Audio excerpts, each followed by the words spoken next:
Yo, yo, yo, what it do, booze? We're here bright and early on a Sunday morning. I'm almost out of coffee. I might have to address that situation. We got some early games today.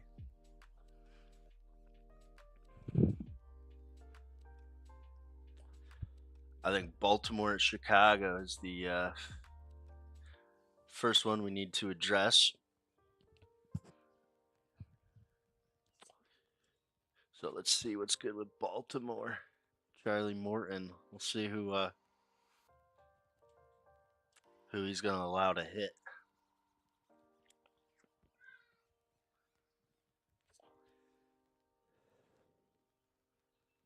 Then move that one over here.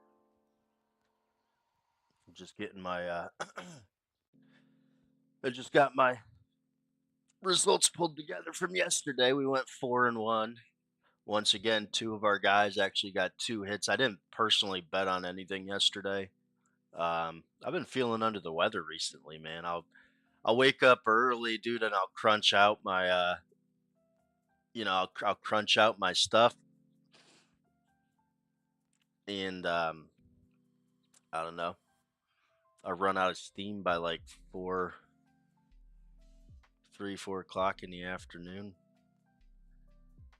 Here, we're gonna do this. Just want to give me 1 second.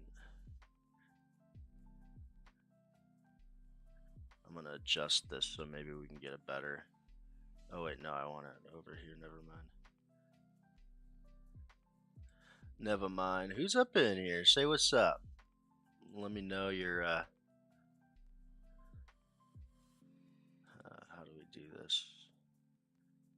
Maybe we do this right here.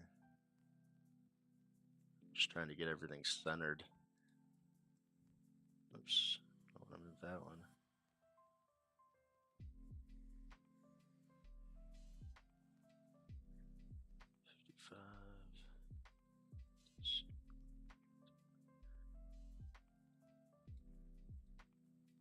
The OBS that I use is very, very finicky.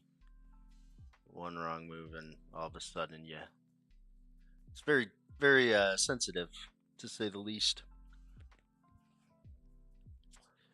But we chilling, we vibing.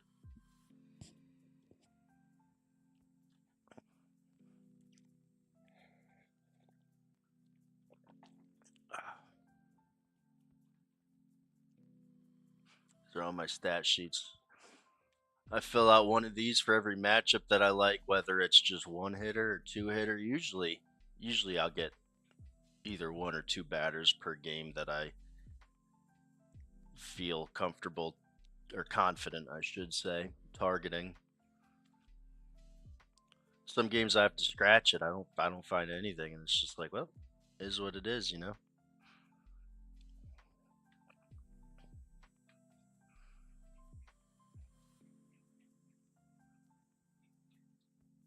Wait, did I put?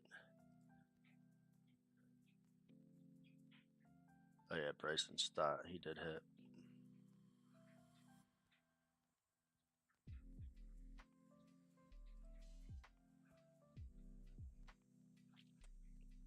All right. I jumped on here early, hoping that maybe if I start streaming early enough, we might get enough people in here. Um,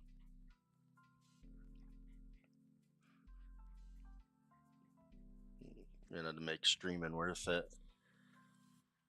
All right. Today is June 1st, man. Exciting way to start the new month off. Maybe we'll ride this one into some nice profit. Chicago White Sox at Baltimore. All right, so we had Charlie Morton.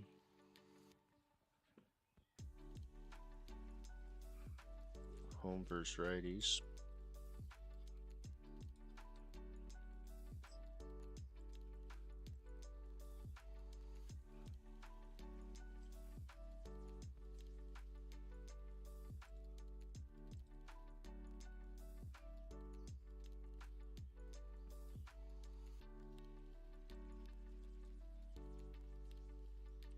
Righties. Away. And the team is Chicago White Sox. Guys, if you don't use it, if you're into actually betting on sports, not just tailing, if you want to do a little bit of your own research, or anytime you want to look at anything baseball related, dude, fangraphs.com. They have the best absolute website. I can't hype them up enough. Seriously, they are second to none when it comes to doing what we try to do over here.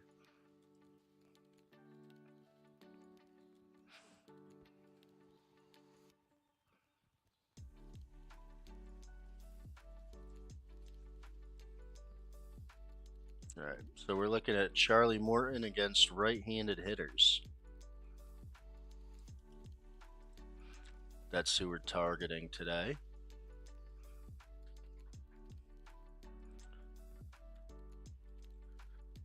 %43 of balls put in play. Yes, sir. Yes, sir. That's what we like to see.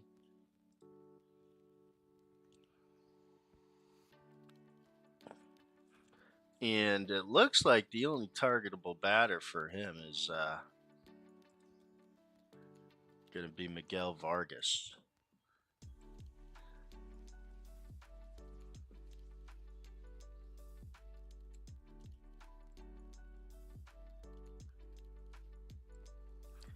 But he's looking like it should be a strong matchup.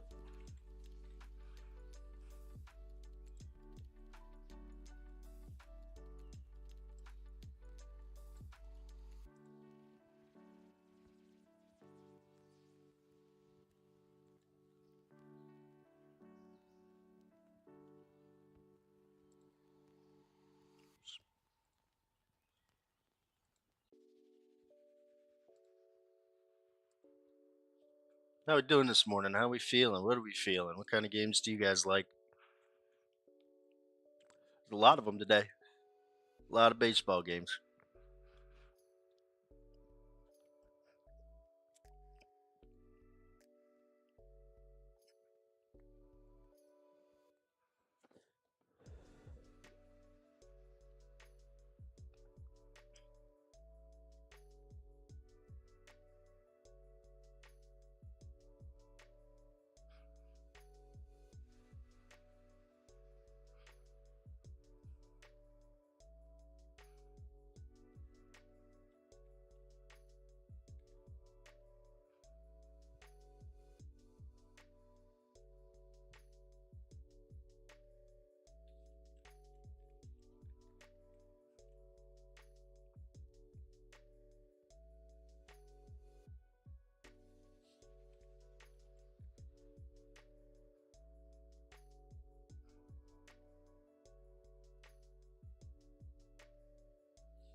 All right. 6.4 walk rate. That gives us a yellow grade. Orange. These are both blue. Yellow. Yellow. That's how we qualify. That's how we grade the strength of our matchups here. We let colors.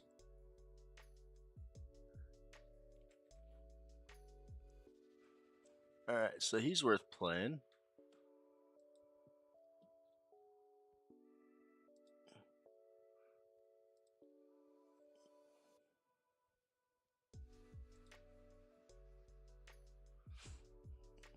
Possibly.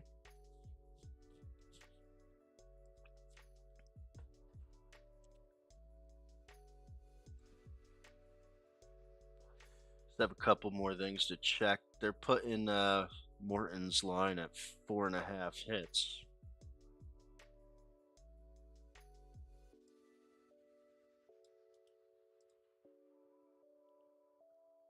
I look at everything around here, man.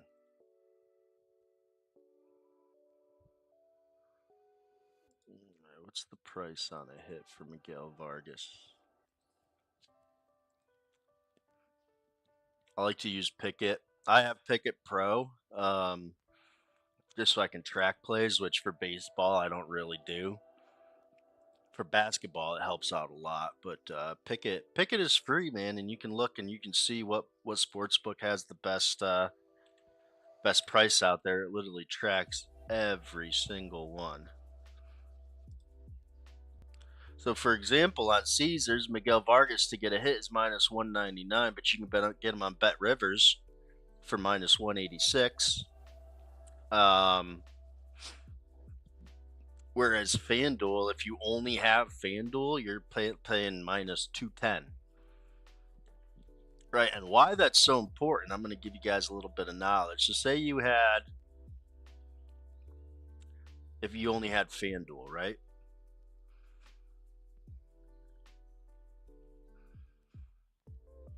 You would have to bet 2.08 units on FanDuel. So basically, right, you have to bet $2.08 to win $1 on FanDuel. Whereas if you had Bet Rivers and you're only paying minus 186,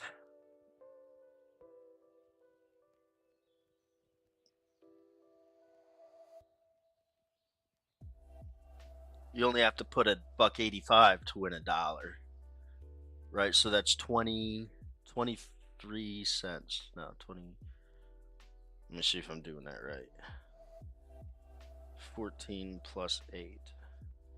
22 cents. Yeah, it's still way too early. Yeah, 22 cents, bro. That's literally 22. You're getting it 22 cents cheaper. Think of it in terms as you're buying, say, a piece of property, right? A piece of real estate. Say you're a real estate investor. Would you rather pay $185,000 for a house that you're looking to invest in? Or would you rather pay $208,000 for that same exact piece of property? Right?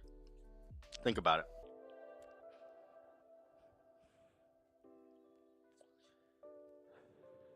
Think about it.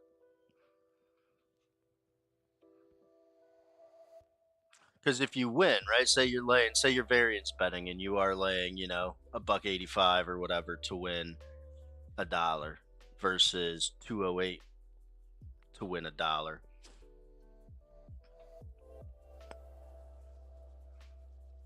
Think about it.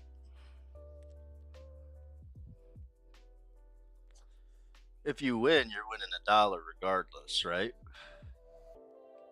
But if you lose, right, and you only have FanDuel, you're gonna lose a lot more. You're losing an additional 22 cents for every dollar that you wager. You're putting yourself at such a major handicap. So that's why I always say, and that's the first thing I did before I even started making money sports betting, before I even knew what I wanted to bet on. Yeah, it's difficult. It's difficult respawn. You can only use the sports books that are available to you. Um, legally. Legal disclaimer here. Um, I mean, it is what it is. Unfortunately, none of us have a hand in, in state legislation. Um, or you can use a VPN. I was in Mexico last year for a week at a resort. We were on vacation, and dude that I met down there, he worked at the resort. He's a Mexican dude, works at the resort, dude, and he showed me he uses a VPN to bet on Bet365. He has the New Jersey Bet365 app, and he uses a VPN. Yeah, same dude. I use 7 books. Um, it's so important to get the best price.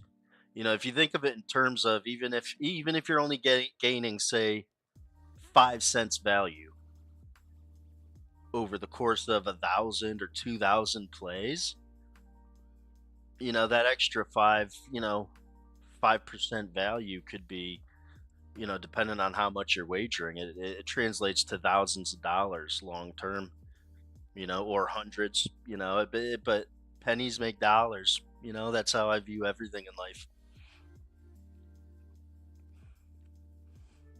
All right, now do they have their starting lineup out? Yes, they do. So Vargas is batting third position.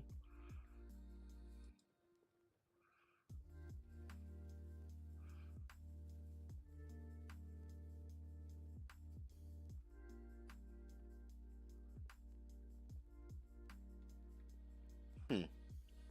Yeah, I don't know much about VPNs. I know that people use them. I think there's a certain VPN or a certain like I'm not sure how VPNs work. But I'm sure that there's quality ones and then there's cheap, basic ones. But I would imagine it has to be one that you can set a specific location for your IP address or whatever it spoofs it to, however that works. I don't know jack shit about any of that, but I got a buddy in Arkansas. He lives right by Texas, but he can't bet, and he said that he's thinking he looked into it and he can get a VPN to do all that. Hey, whatever, bro. Whatever you got to do to make it work. There's offshore sports books too. You can get accounts with offshore sports books, and there are a lot of them that are verified and 100% trustworthy. You just got to make sure that you use those sports books. Do your due diligence. Especially when it comes to money, man. I don't understand how people think that they can make a buck in this industry without doing their due diligence, whether it's pricing, details, just stats. I mean, any amount of basic research.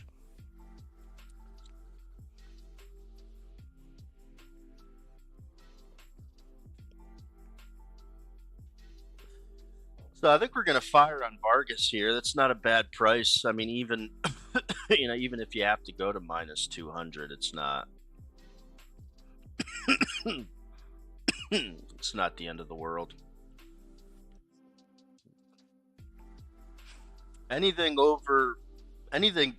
So basically, right, the way I look at it and the way I do my pricing is I look at how I'm doing all told. So right now I updated my model. I had about 30 plays in tracking, and then I saw some things that I thought could improve the profitability of this model. So I kind of updated it and reset my tracking to 0. So I put myself at a little bit of a handicap when it comes to sample size, but I think it'll be better in the long run. So right now I only have 15 plays tracked. I updated my model on whatever the 28th was.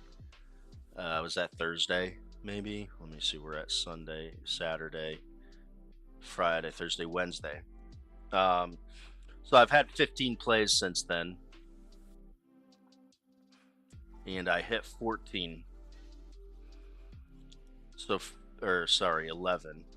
I'm 11-4 out of those 15. So say we have 11. We're hitting 11 out of 15. That's 73% hit rate, right? So if I go into my odds calculator and I hit 73%, whoops, messed that up. So I need to hit, say, 73% or better, right, to be profitable. Or I'm hitting 73%, so that's minus 270 is a break even price. So anything that's better than minus 270, which most of these plays are. I mean, we had a minus 320 and a minus 290 last night that hit.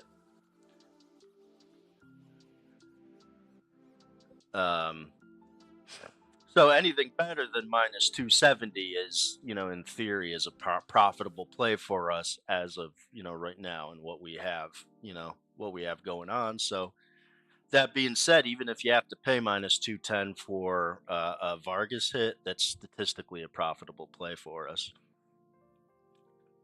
So I'm going to go ahead and get that locked in. Miguel Vargas for a hit.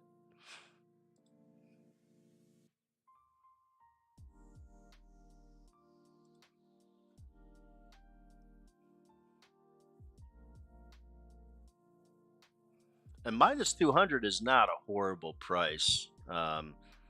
You're looking at basically a 50 cents on the dollar return. So 50% return on investment.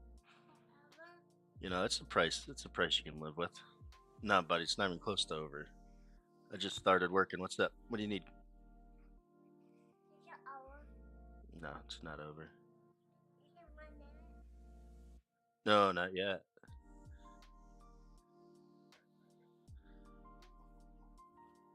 Listen, once mommy says you can take it off, then you can take it off, okay? Do you want something to eat? Are you hungry?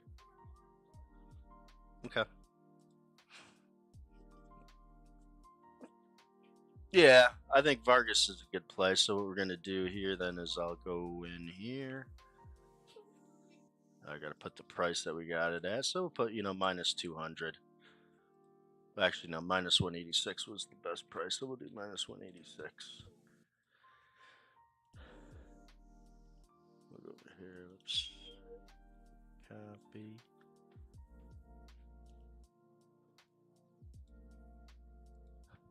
Today is 6/1. We're starting off the new month with Miguel Vargas.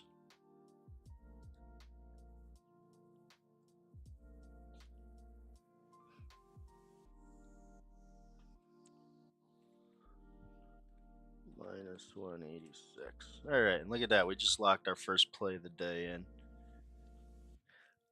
You would think it's easy to stay under 270. Yeah, but the thing is, do we expect to hit 73% long term? Possibly.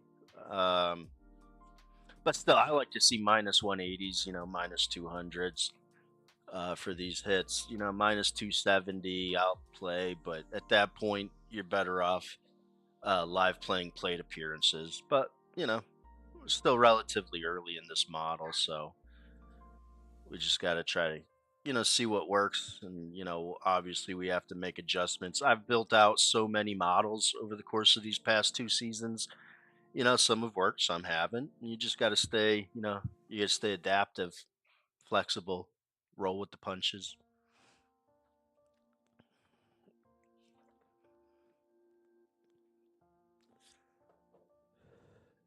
It's all about long term. This shit's a marathon, not a sprint.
Yeah, minus 200 isn't a bad price. We don't expect to hit all of these plays, but we hit enough to.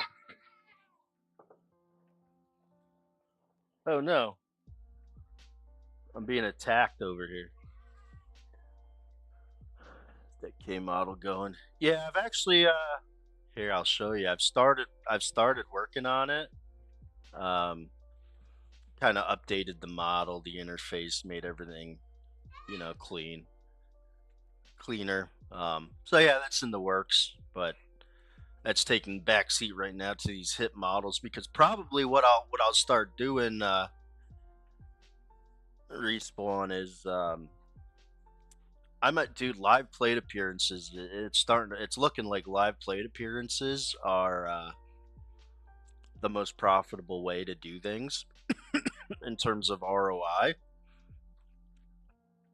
So probably what I'm going to start doing is I'll start doing live batter strikeouts as well, and then we'll draw correlations just the same way I want to do this. And you've kind of seen me recently do some like pitcher props like hits and stuff like that. Just got to see what kind of correlations we can draw. But it's really looking like these live plate appearances are going to be the big money maker over the course of time. Obviously, I won't know until like I said, this is called the 1K play challenge. We got to get 1,000 play sample size to really tell the true efficiency of a model. And I've never done that for any of these models. I don't have 1,000 plays in for anything yet. So this will be the first one we do, and it's gonna be like I said, I just put myself back 30 plays because I updated the model. I think in the future, if I just got to leave everything on, and if I have to update something, we just take it from that point forward. Um, but we want to reach 1,000 plays and see where we're at, and this was, I mean, it'll probably end up being a multi-season model before it's all said and done, but we're off to a good start. If you pick any random 15 batters and get 73% accuracy. It's not horrible with, when you consider how many variables there are in baseball. You know, it's even like Arenado last night. We had him to get a hit. He only got 3 at bats, but he put the ball in play all 3 times. Statistically, he should have gotten a hit if you're putting the ball in play 3 times. And the matchup saying that you should hit roughly 1 in 3 balls put in play. It just doesn't always work out like that. There's so many variables in baseball. All right, who's next? So we got Morton done.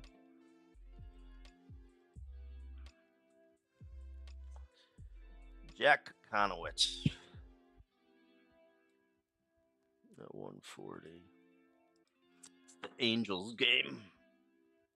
Angels of Cleveland.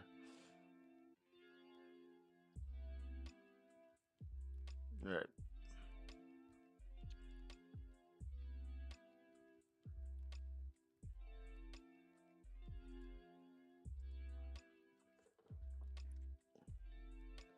Yeah, people that go into baseball respawn that go into the baseball season thinking that they're gonna make $1 million off of $1 million wagered. Like,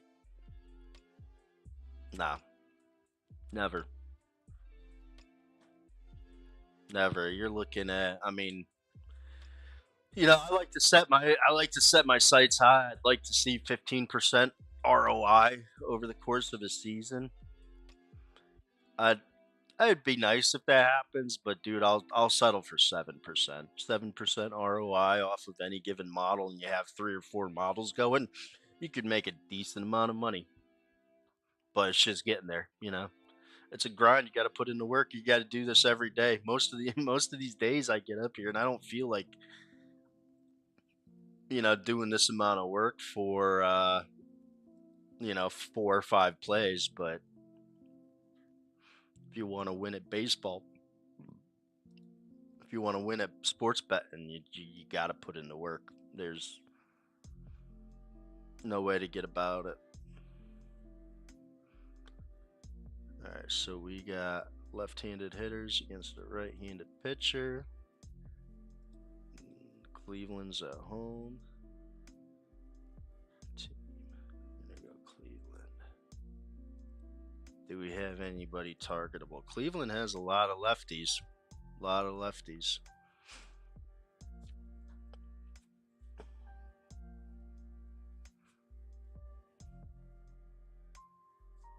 Oh, wait. One thing I didn't look at for Vargas. Yeah, okay, we're good. 7%. Yeah, I mean, dude. Like, just think about it. You know what I mean? Like, if you want to win, if you want to win 70 grand, you have to bet $1 million. You know what I mean?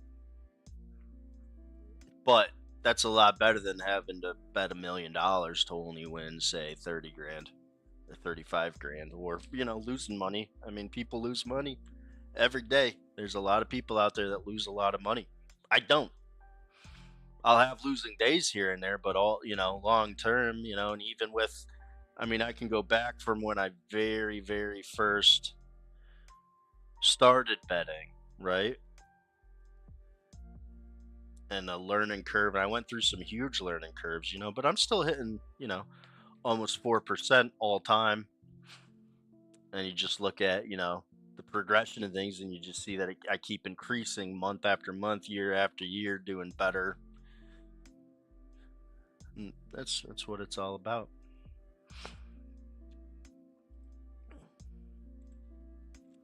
So we got 6-1. These guys are starting at 140.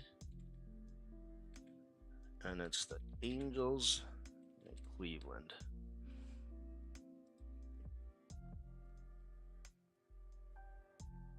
Yes, sir. No pain, no gain, son. Speaking of pain, my back's been hurting like a bitch again. I don't know what it is.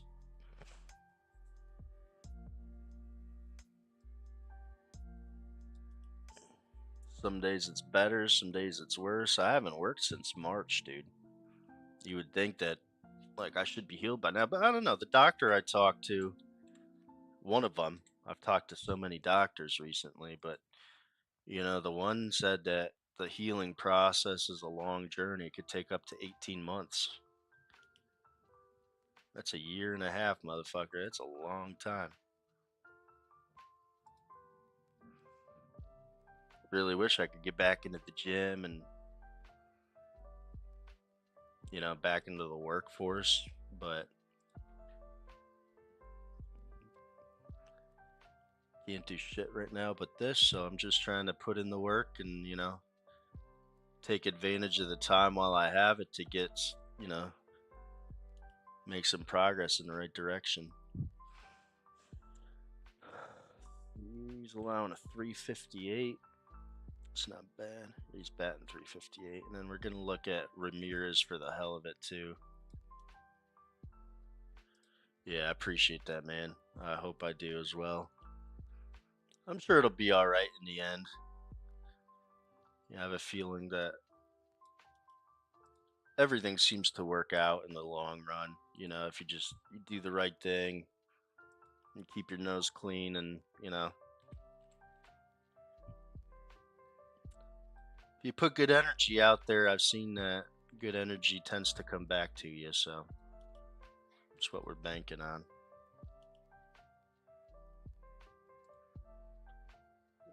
Jose Ramirez.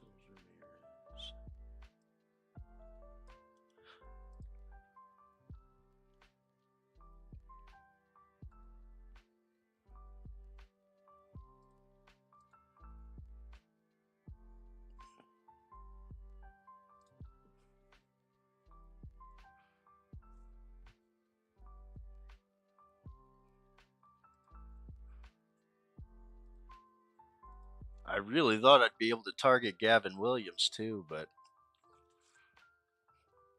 it's all right. All right, so they put Kanowitz at 5.5 hits. Let's see here. This is Stephen Kwan. Then we got Jose Ramirez.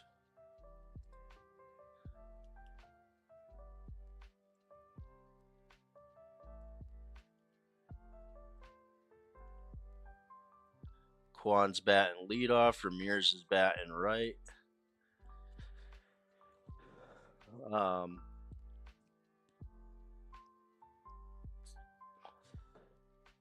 Sorry. So Kwan's batting first. Ramirez is batting third. I like targeting guys on the top, say 4. 4 or 5 spots in the lineup because, statistically, they're going to get the most amount of at bats. And then on the road is even better, man, because once again, if their team's up, we give up the bottom of the ninth, and every at bat matters when you're. I was telling Caden yesterday the reason it's so hard to, and I consider just turning any type of a profit with hitter props is if you look at, say, a guy, right, he's a decent batter, doing well. He may be sporting a 233 batting average. 233 literally means 233 out of 1,000. That's 23%. And if you do the math on, 23% of his at bats result in hits, you know, you're talking those odds should be plus 300 or better for a hit when you're looking at price versus probability. And we're laying minus 180, minus 200. Like, it's a war, man. People don't understand that. They think, oh, this guy's a bum because he didn't get a hit. Like, dude, there's so many variables. It's crazy when you think about it. That's why I like basketball is a lot more predictable in my opinion. But I've also had 2 seasons in basketball, whereas I'm just starting my second season with baseball. So we'll uncover the good ways to make money.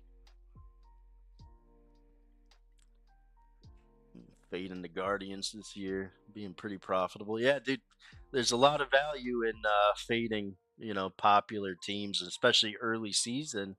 When they're still carrying hype from last season, but they ain't the same team as last season. You know what I mean?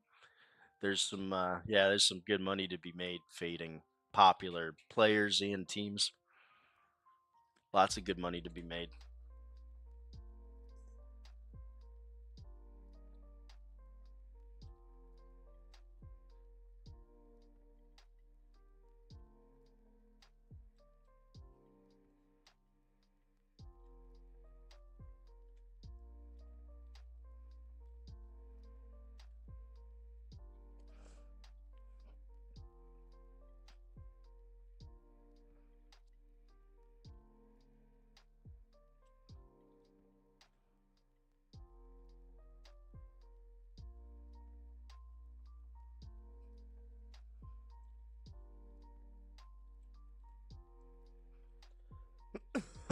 400 in a day on March Madness.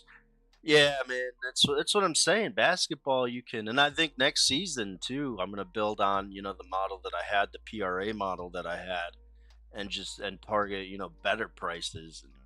And yeah, there's a lot of money to be made if you know how to do it. I think where most people go wrong is they'll catch a couple losses, dude, and they'll be down a little bit of money, and they start getting nervous, and they either get scared or they get mad, and either one of those emotions will can lead you to make critical mistakes.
All right.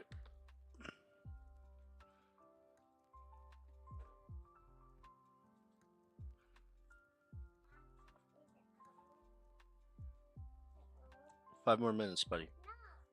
That's what mommy said. I'm telling you, that's what mommy said. Oops.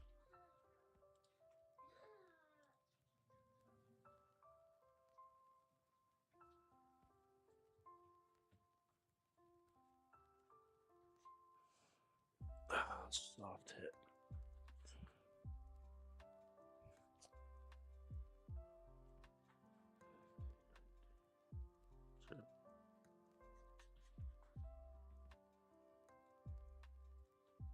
That walk percentage is going to hurt us a little bit, but still not. I don't think it's going to hurt us too bad.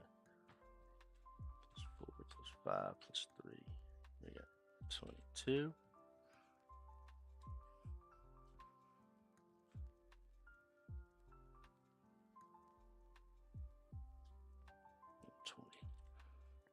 So typically anything with a 20, I grade these things by the strength of, each, what's it called?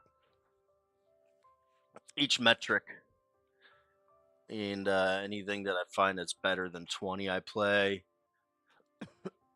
Anything that's around like 18, 17, 18, 19, I'll track separately just to see. So far, it's looking like anything less than 20 is not profitable or as profitable. So that's where we're at. It's all about testing, testing this, testing that, seeing what we got, seeing what we don't got.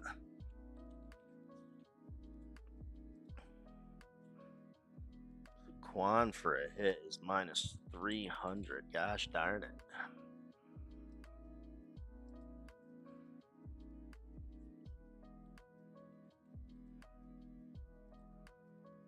Ramirez is -250.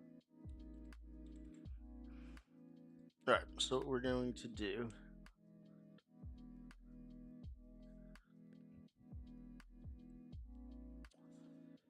Yeah, and plus Kakanowitz has a very, very high walk percentage. And a -300. So typically, what I do with these plays, right? So I'll go over here to my stat sheet. I like to keep everything nice and organized.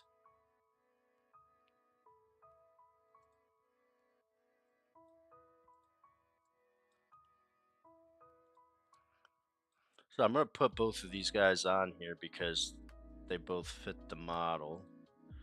Quan 22 and 20. We got -300 and then -250.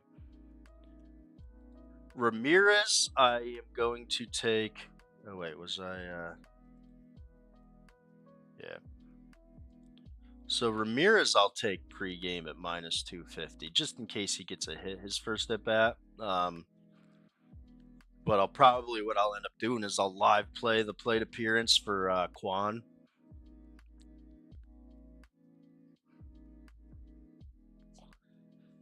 So Jose Ramirez at -250 will lock in. Best prices on FanDuel.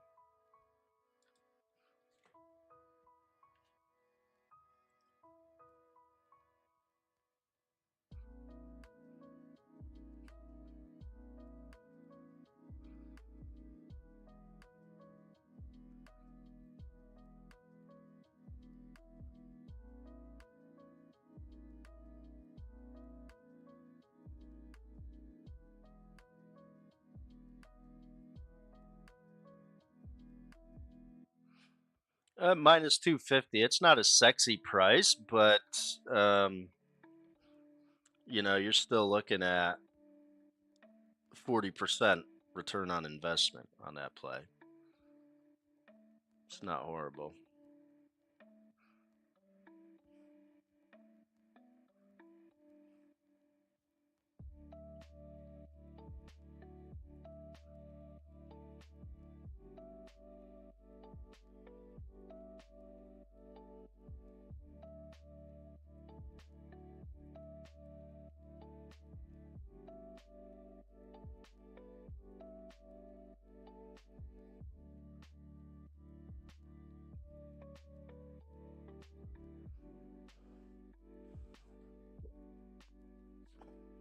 Oh, a live, live plate appearances though, like walks, you can get some pretty good prices on a walk for the plate appearance too. So that's one thing to keep in mind.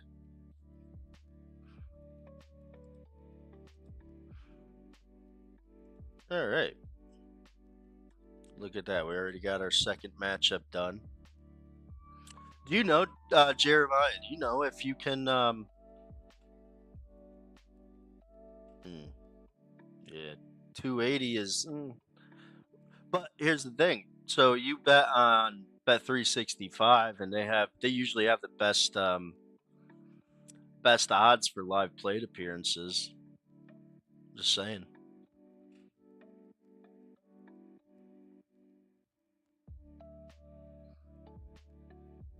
All right, who else we got? We got Taj Bradley against Houston at 2 o'clock or 2:10.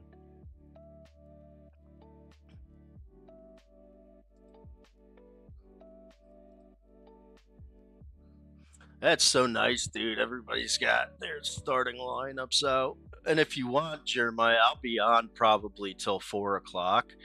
I'll kind of have to like go AFK here and there for a little bit.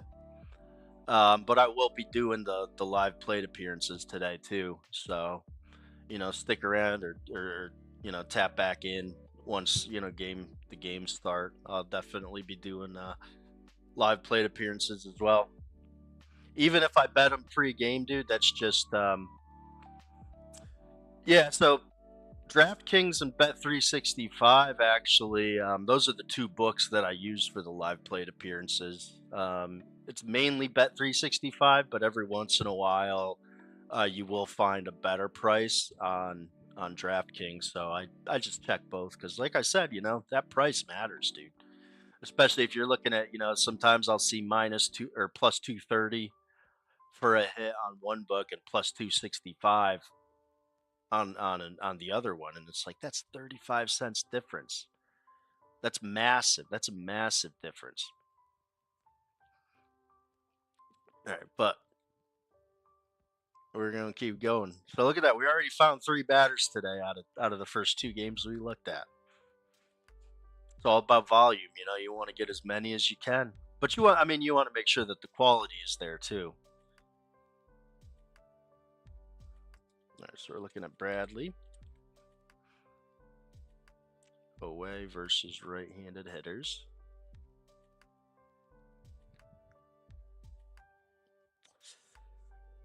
Um, Are you talking for batter props or just in general with the pregame odds? And then here we have right-handed hitters against a right-handed pitcher. We're looking at Houston. Show me something, Houston.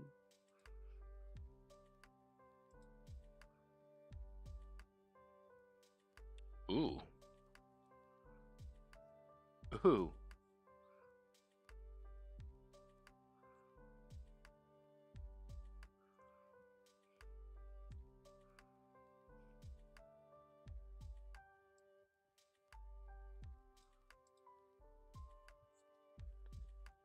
Smith 31.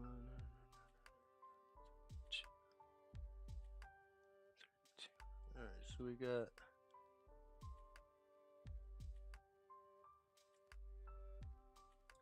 Smith, Pena, Altuve. Smith, Pena, Altuve. So we got three batters from the Houston lineup to look at. That's actually a lot. That's actually a lot for us.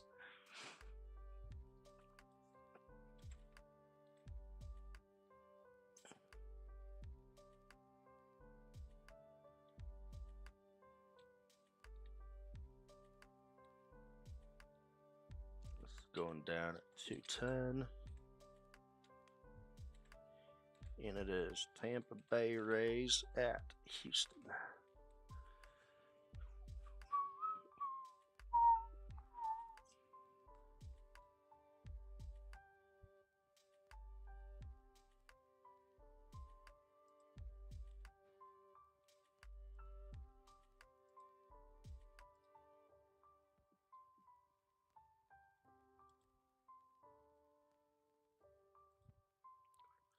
in general, probably.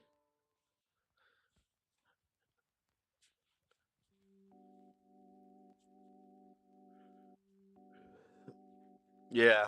I haven't really found, and I've been tracking prices across a lot of different markets for, 2 years now. It really is hit or miss, but you do find that typically certain books tend to have better generally. It's obviously it's a generalization, but yeah, some books do tend to have better prices for certain markets. And some others I've noticed, like, so when I gauge my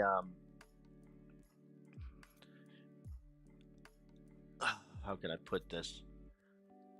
Like, you'll notice that some books tend to be harder to beat, which means that they're sharper in certain markets. So, if you have a sports, like a price tracking app that can measure, you can set, like, I know on Odds Jam, um, and on, Picket and stuff like that, you can, when you measure your plays against the market, you can select a book to use as your default book when you're, looking at prices.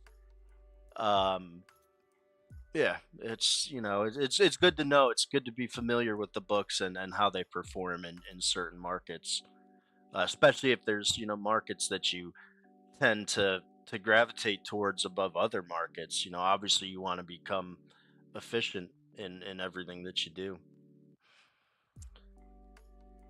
All right, this one's looking like it might be a good matchup for us.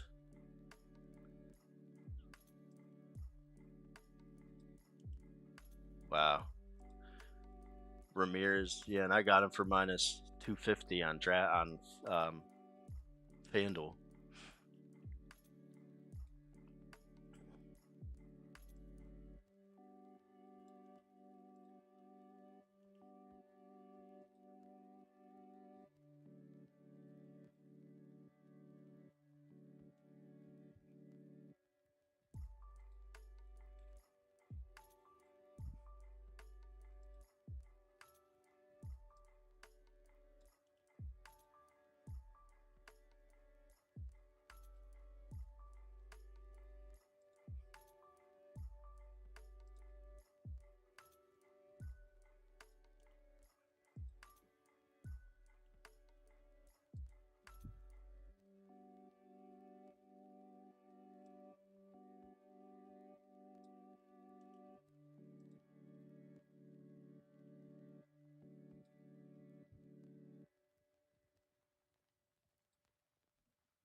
Pena, Altuve.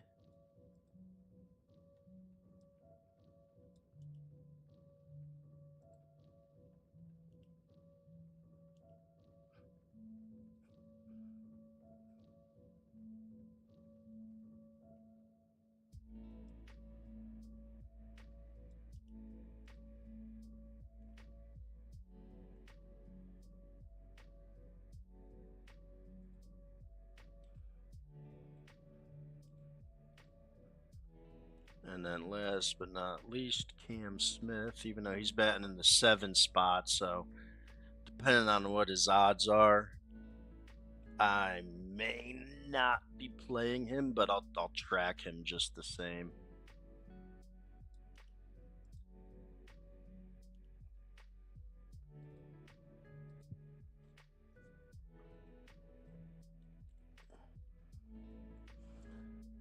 Batted balls.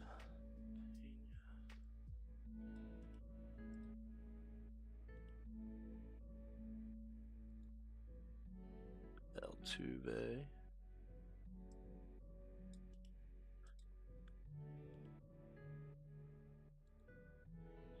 And then Smith.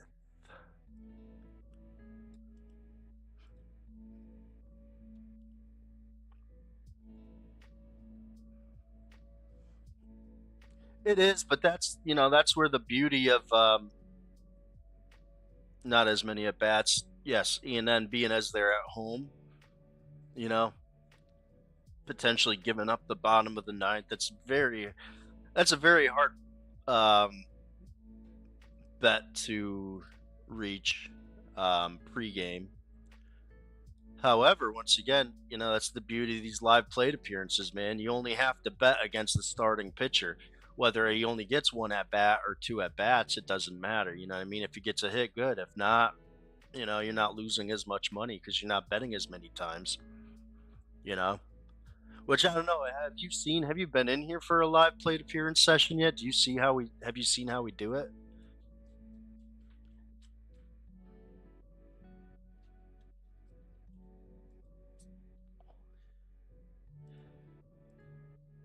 Taj Bradley for hits. We looking at 5.5 again.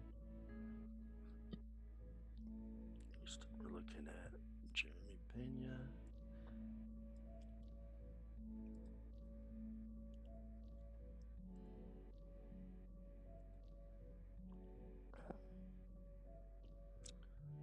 Jose Altuve.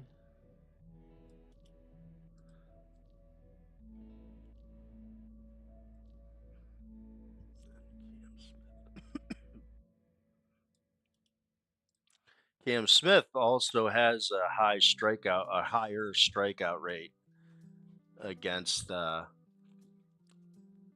Bradley's pitch arsenal too. So that's another reason he may be a do not play. But we'll see.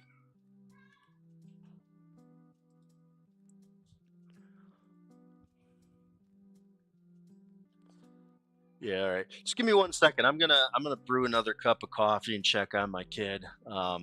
Give me like 3 minutes, 5 minutes, something like that. When I come back, I'll run you through how we do the live plate appearances, just in case you're not around, um, or whatever if something happens. But I'll show you how we do the plate appearances here shortly. BRB.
All right, we got a fresh cup of coffee. Made sure the kid's still alive. Oh, so gonna run through. If you're still in here, I'll run you through how we do the live plate appearances.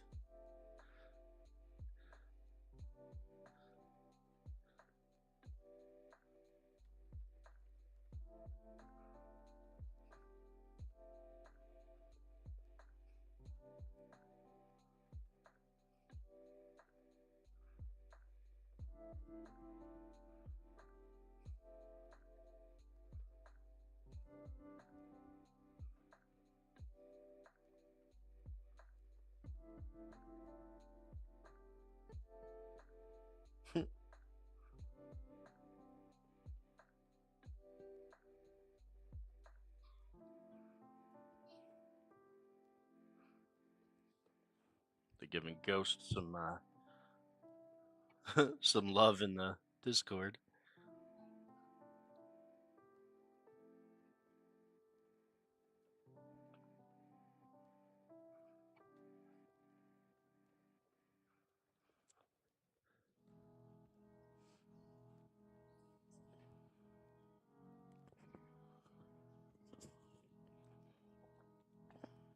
Oh, lovely. The wife's calling.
All right, back to business, baby.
I will be honest, this gets extremely boring.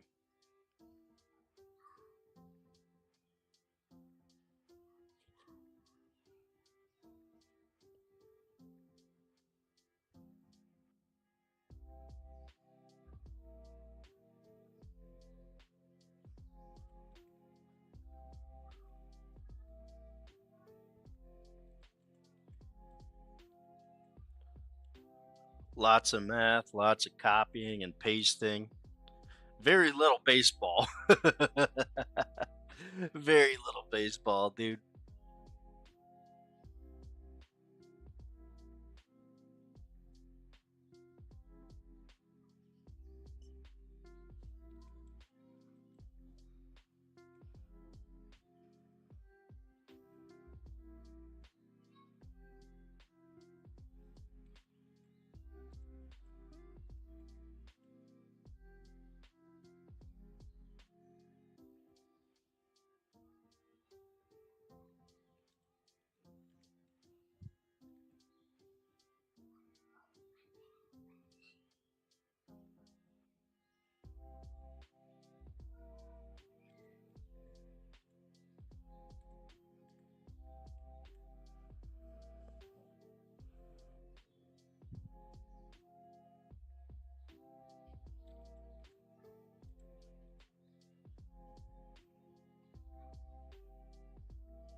Yeah, it's looking more and more like Cam Smith is just going to be a tracked pick.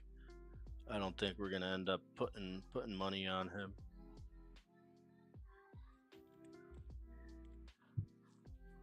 We might though. Stranger things have happened.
Yeah, see, because these guys, Pena and Altuve are only valued at 20.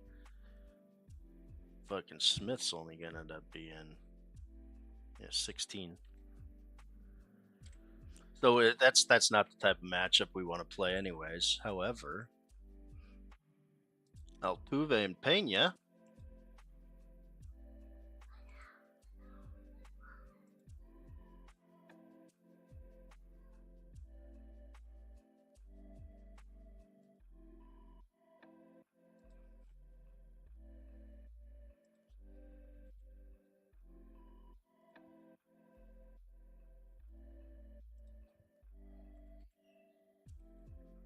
Pena's minus 265.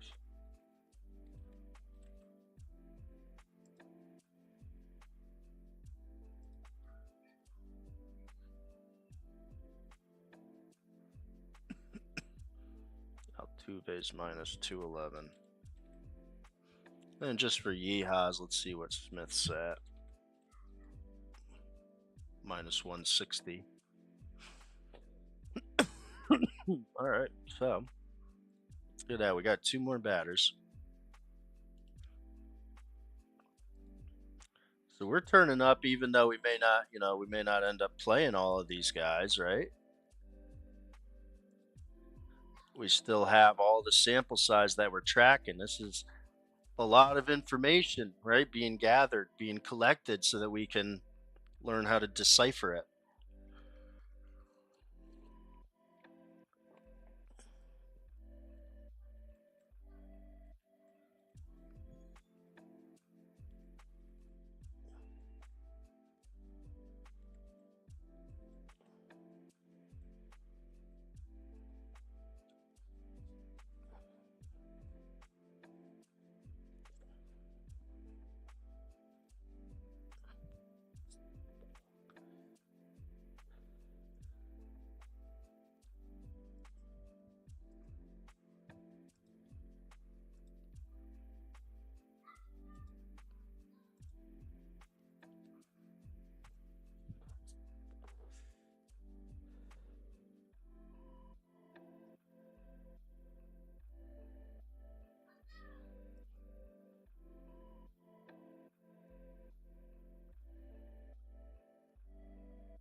All right. We are making progress, my brethren.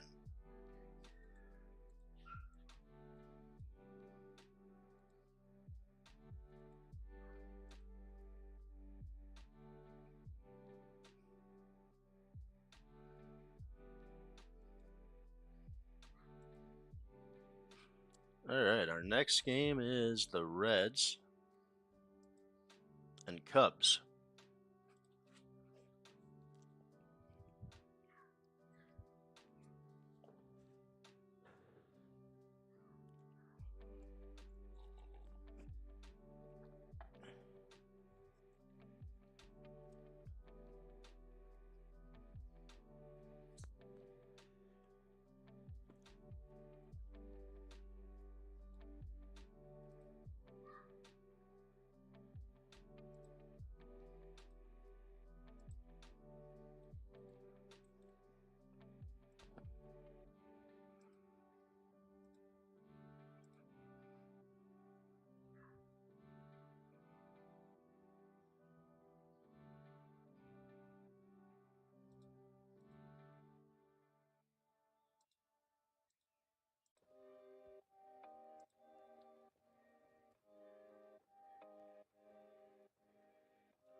Hmm.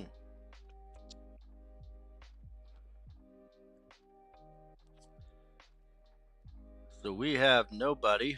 We are we are drawn dead on Cincinnati. So we'll have no batters from Cincinnati.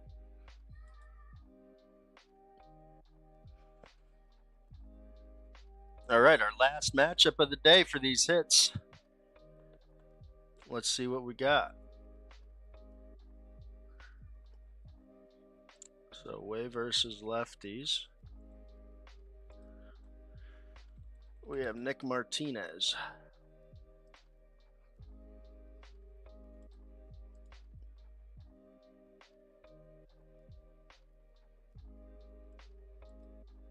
Left-handed hitters at home. We're looking at the Cubs. Crow Armstrong, Hap, and Bush. All right, so we got three guys from this one. All right. Respawn's back. Let's go, baby. So we got a game starting in about an hour, but I'll give you the rundown real quick because I'm just about to go over my last matchup of the day. So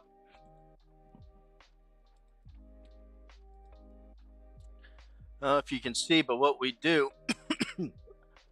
for these live plate appearances, right? I factor in 3 plate appearances because that's the most.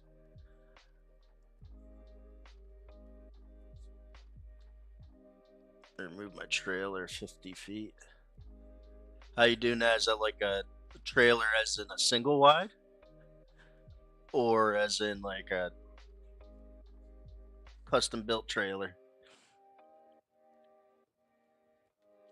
So what we do here is, right, we do I base these stats that I'm tracking is based off of plus 220 odds for a hit on the plate appearance. And 220 is really the lowest I've seen. I mean, I have seen some like plus 190s, but those are very, very few and far between. All right. So what I'll do is I'll put half a unit on the first plate appearance. If they hit, we win 1.1 units. If they lose, we'll put 0.7 units on the next plate appearance. That way, if they hit at plus 220 odds, we're making our half unit back plus 1.04 units profit. If those two lose, right now we're down 1.2 units. If they do have a third plate appearance against the starter, we'll put a full unit on it. That way, we'll win our 1.2 units back plus a unit profit. The disadvantage with this is you are looking at if you lose all 3, you're down 2.2 units. Um, So right now, as you can see, based off we've hit one, two, three, four, five, six, seven, eight, 9 out of 15. So we're at roughly, 3/4 of a unit loss right now over 15 plays. Um, simply because we have had, a guy hit. Like for example, Yandy Diaz hit, just not against the starter. Kerry Carpenter hit, just not against the starter. Um, so that hurts our profitability. Um, so that's why I like to do both. If at all possible, I'll place my bet pregame and then I'll also live play these plate appearances. Um, One thing I've been toying around with the idea is not betting the first plate appearance. So that way I save half a unit because statistically, most of these guys have not hit on their first plate appearance. Out of 15 guys, only 30% are hitting, 20%. 3 out of 15 is 20%. So if I cut all of these plate appearances out, right? I just did the math. One, two, three, four, five, six. I did the math right here. Or was it? I don't remember exactly where. But if we cut out the first plate appearances, and then we're only operating off two plate appearances, and we're doing half plus .7, we're only at 3/4 of a unit risk or 1.2 units on the full loss. Whereas if they hit, then we're still profiting our unit. It just I need a little more sample size to see if that's going to be better long term because if we have these bets placed pre-game, then if they hit their first plate appearance, it doesn't matter. We still make our money. It's just we got to see what's going to be more profitable long term. Um, so I think for today though, with the live plate appearances, I'm going to do. I'll skip the first plate appearance unless it's like. Yeah, see, even Quan, like, it depends on what price I can get him for. You know what I mean? But we think that he may get walked a bit. Being as he's the leadoff batter, I don't think they'll intentionally walk him. At least not his first plate appearance. Um, so we'll see. We'll see. Absolutely. I don't. I try not to get too carried away, but sometimes I do. I do tend to obsess over the numbers a bit. All right. So this is our last matchup of the day.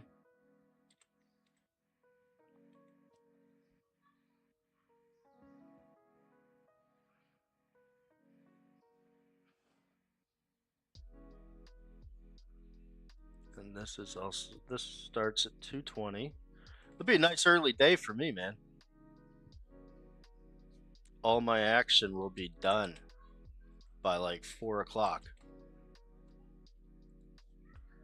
if not earlier.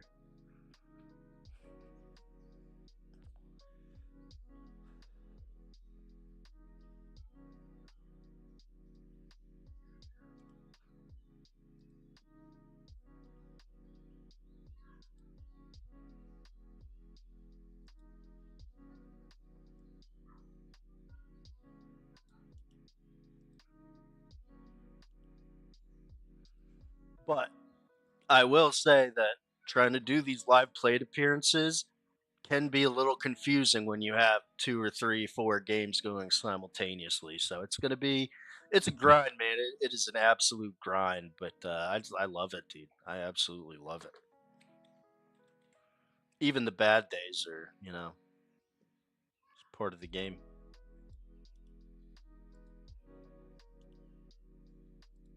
Thankfully, we don't have too many bad days. For some reason, I don't know if I just get lucky or if it's just a testament to the actual work that I put in. But we don't really have a ton of bad days.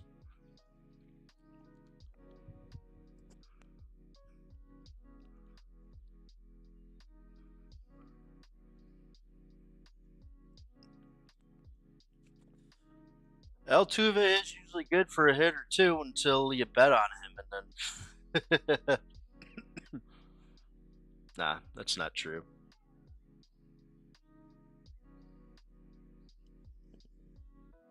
All right. No, actually, I'm going to scratch Hap off of here.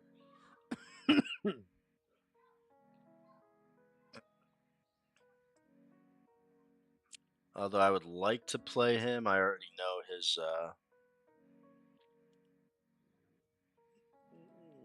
Actually,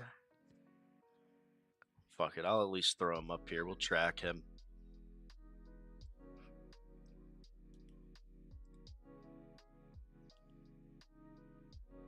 Yeah, one thing I've been doing too, Respawn, is I track which guys get 2+ hits. So far out of 15 batters, 1, 2, 3, 4, 5, 5 of them, 5 out of 15 have gotten multiple hits. That's 33%. You know, um, hitting 33%, you only need plus 200 odds to make 2 hits a profitable play. So if you get, if and over the course of time, obviously, I'm not basing anything off of 15 plays. That's not enough sample size to really say anything, but it's a good start. So yeah, multiple hits is something that I'm going to work into this model too. Um, why not? Why not? All right, so Ian Happ. We'll see what's good with him.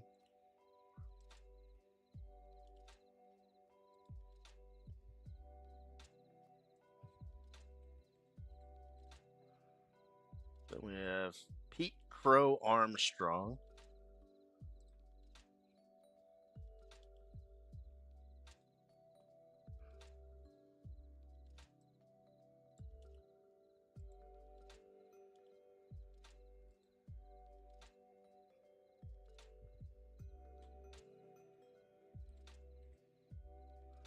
And then last and possibly least is Michael Bush. Yeah, that will happen, man.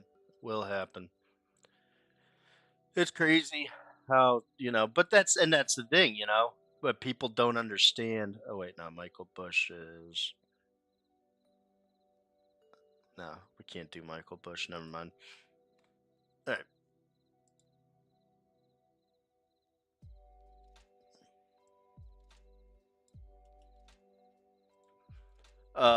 People they don't dive into advanced statistics, and that is something that is so fundamental to trying to win at sports betting. You know what I mean? You have to dive into the nitty gritty. You have to go where no man has gone before, if you know what I'm saying. Because then you'll start to see why people just blindly bet on these guys. Oh, such and such a person is due, or some bullshit like that, or oh yeah, he's on fire. Like I saw somebody say that who scored, it was like 11 runs in the first inning or first 2 innings yesterday. Wasn't that a Washington? No, who was it? I think they were playing Philly. Whoever it was, Milwaukee. Yeah, Milwaukee. I think it was. Because I had Trurio and he hit in the first inning. I didn't bet on. Dude, I put all this work in, dude, and then I laid down on the couch. My wife was off work. My kid, they both went down for a nap around 2 o'clock, and around 2:30 I'm sitting here. I'd been doing this all day. I had all my plays ready to go, and I sat down on the couch. I put on a podcast, dude. I was listening to a podcast, just relaxing. I fell asleep and I slept till like 7 o'clock. I missed all my plays.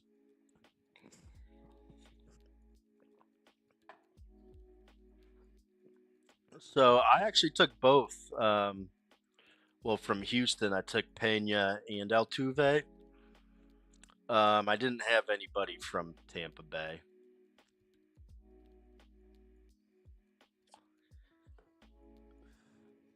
Oof, yeah, that's a tough read, man. Like I said, it's baseball, and literally, quite literally, anything can happen at any given time.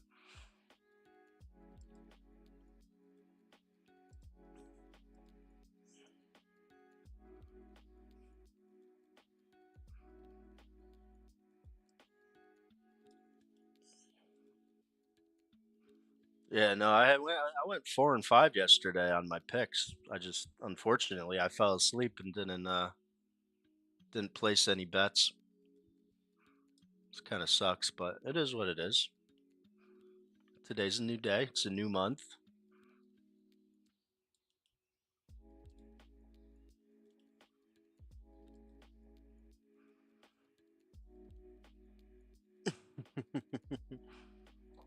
Yeah, it is what it is, brother man. I'm gonna crunch these numbers real quick. 5.6 plus 2.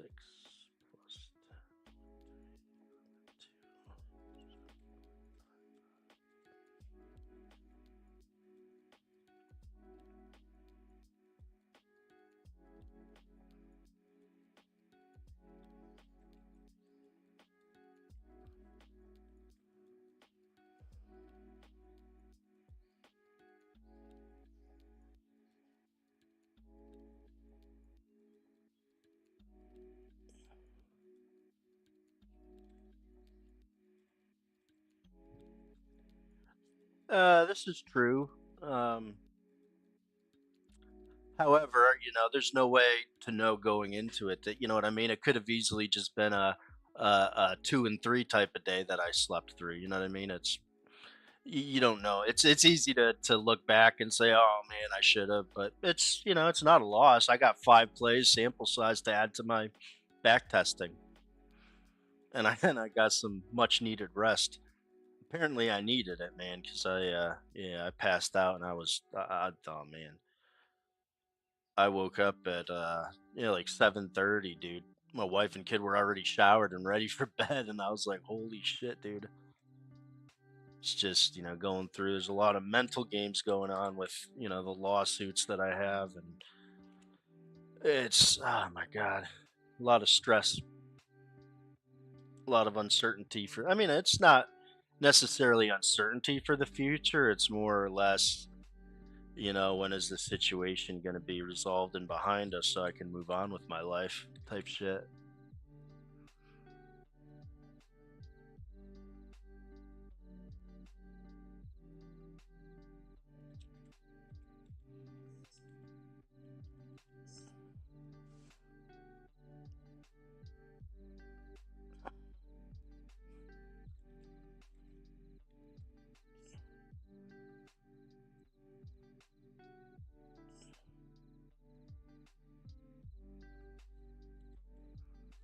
Better days are certainly ahead.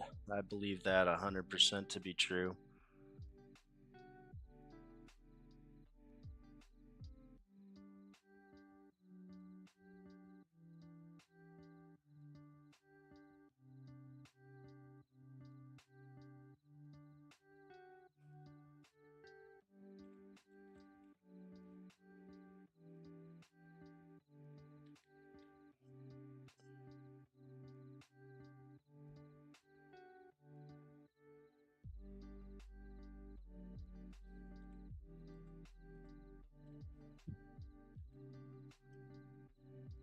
Oh, how I meant to ask, how's the audio mix between my voice? I know I'm just using a gaming headset, so I know that the I know that my voice kind of sounds like I'm giving comms on Call of Duty. But what about like the music level and the mix and all that?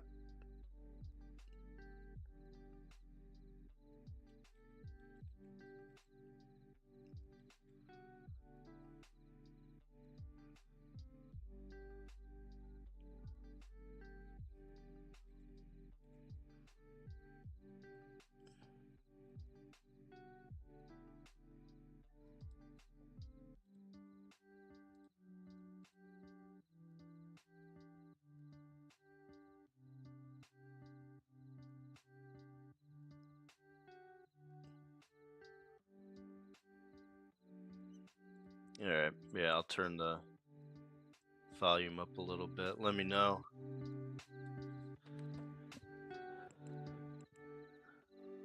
Gotcha. Yeah, no worries.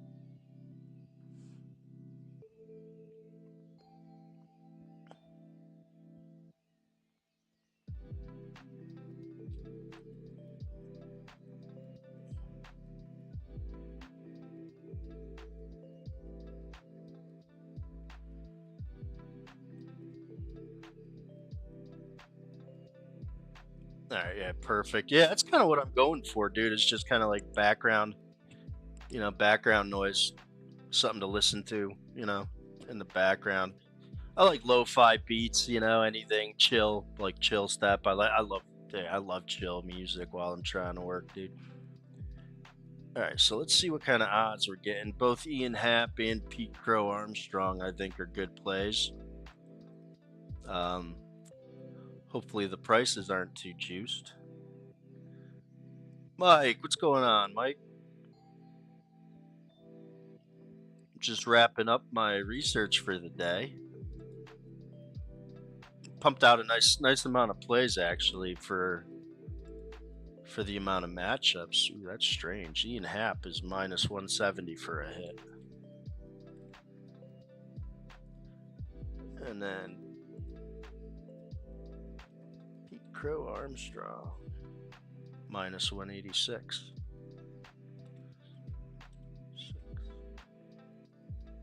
Hmm.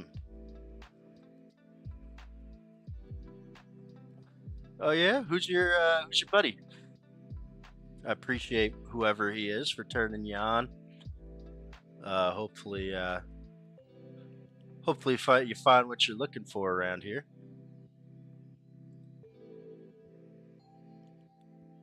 Or if not, maybe what you need finds you. We do things a little bit differently around here, but it pays its dividends.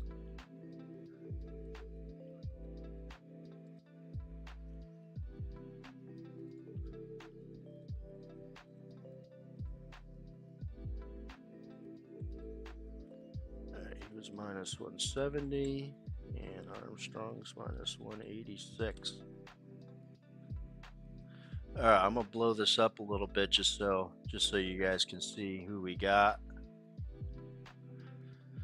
We are Miguel Vargas, Stephen Kwan, Jose Ramirez, Jeremy Pena, Jose Altuve, Ian Happ, and PCA. 2, 3, 4, 5, 6, 7. 7 plays, dude. If we go 5-2, I mean, we could sweep the day. That has happened before.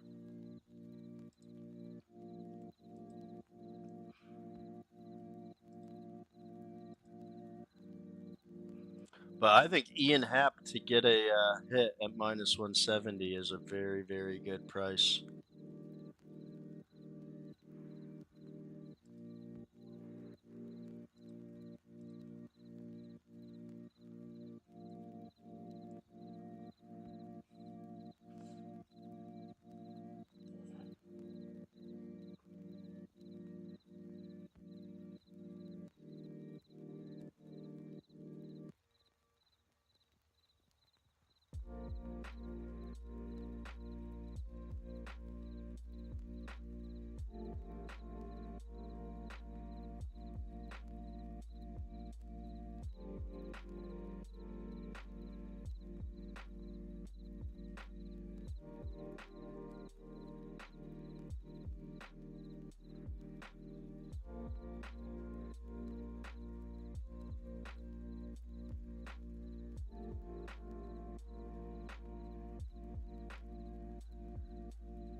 Happyitis. I'm not familiar, man. Now I'm curious.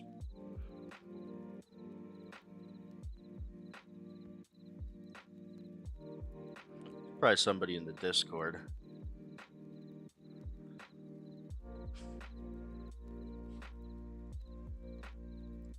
Just getting our last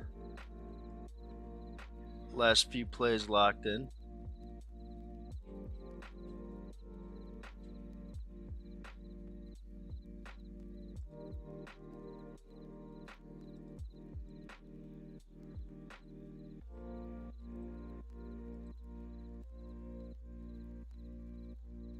Oh, Hap, it is. Yeah, Ian Happ. It's not a bad price, man. For especially being as he's the leadoff leadoff guy. He's going to get, statistically, he'll get the most at bats in the game.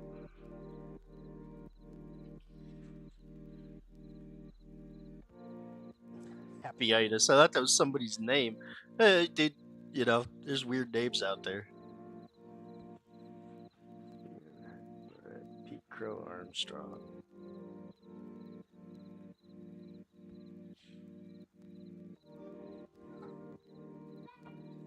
Oh no, I'm getting attacked over here. I'm getting attacked by a madman. Madman is probably ready for lunch here shortly.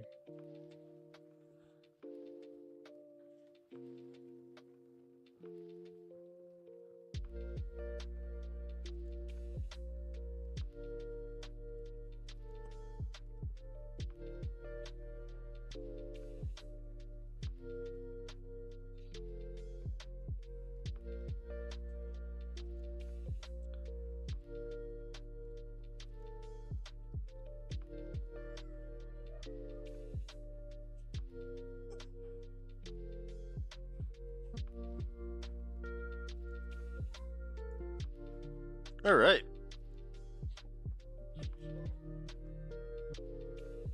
Here's hoping we have a profitable day at the sports books.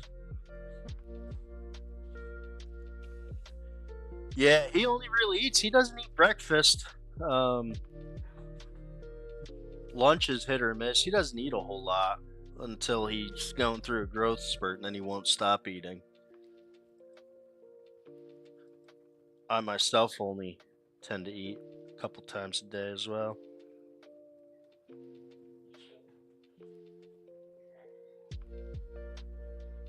My issue is the late night snacking, man. If I can't sleep, which I've been having a lot of trouble sleeping recently, I'll get up 2 times a night to get a snack. It's not good. Not good.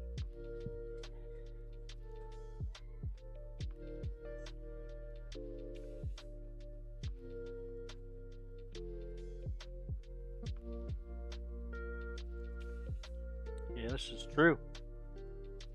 Active children tend to suffer the least from health complications. These are facts.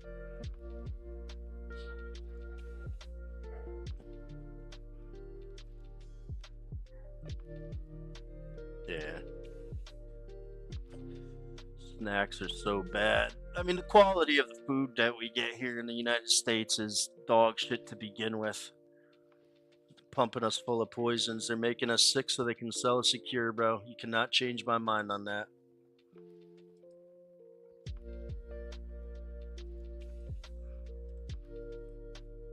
You can absolutely not change my mind on that.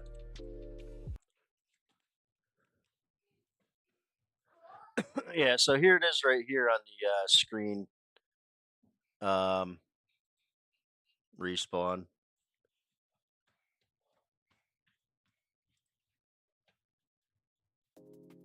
We have Miguel Vargas. We have Stephen Kwan, which that one we didn't place pregame, um, being as he's minus 300. But you could if you want. I mean, you add him to a parlay if you want. I think I don't really dabble with parlays. I'll do 2-man sometimes, but just for the sake of tracking purposes, right now I'm only placing straight bets. Yeah, so we have Vargas, Kwan, Ramirez, Pena, Altuve, and then I added Hap and Crow Armstrong as well. So we got seven players out of four games. That's actually a pretty busy day. Yeah, if you don't want to, if you don't trust them, you don't have to. For me, it's just all I'm betting on is a hit, man. You know what I mean? I don't need him to get runs. I don't need him to get RBIs. The wife's calling again. Give me a couple seconds again, boys. I'll be right back.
I'm back. Nah, not Friedel today, man. No, I didn't come up with anybody from Cincinnati. As a matter of fact, but it is what it is. I was gonna do something. Forget what I was gonna do.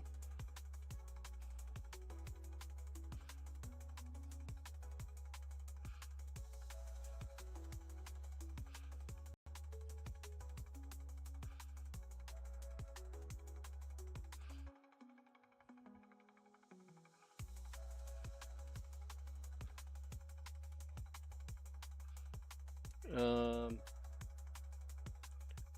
Let me go back to. So I was actually the only guys that I was looking at. Which one was that from? Tyone, I think. Tell a big duck joke. So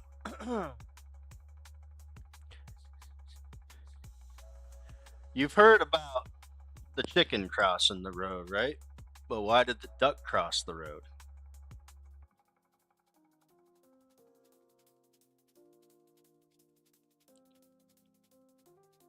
Why did the duck cross the road?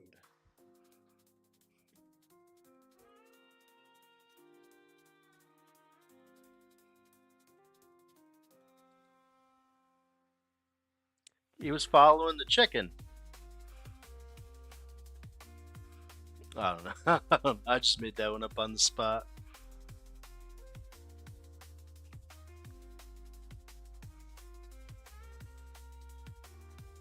Get a quack. Yeah, he was trying to buy some quack.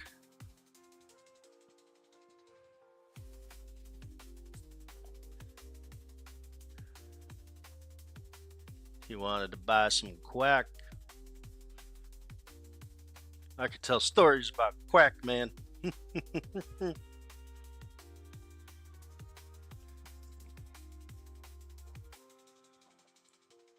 I used to live a very different lifestyle, man. I worked hard and I played even harder. I like to have fun.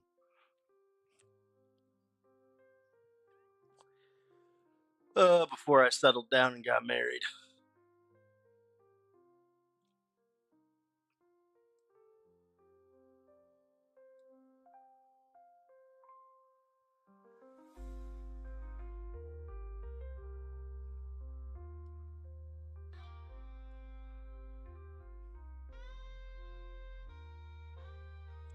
All right, so probably what I'm gonna do though is Doug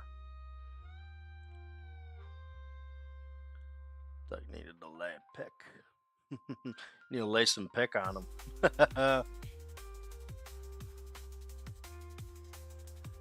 Marriage is overrated. Well, I will say I don't think marriage is overrated as much as relationships are overrated. I think relationships, especially in our Western society, the idea of partnership is non-existent. Flashlights that cry. They do like to cry. They do like to cry, man. The problem is they look good doing it.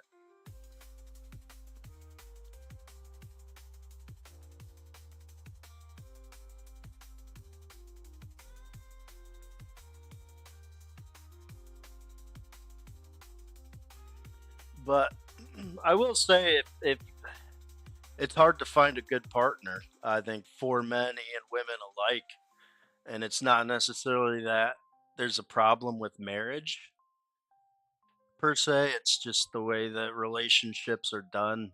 It's easier to, yeah. It's a sad situation, but when it's done right, and if you find a good partner, it can be a great thing. If you want, but you have to be a great partner as well. And if you're not, if you can't fulfill your role in a relationship, you can't really expect somebody else to be able to fulfill their role. And then all of a sudden you're working at a deficit, and usually If you have one person has problems, they have their own set of problems. All of a sudden, you just doubled your problems. If you can't handle problems, you can't handle relationship.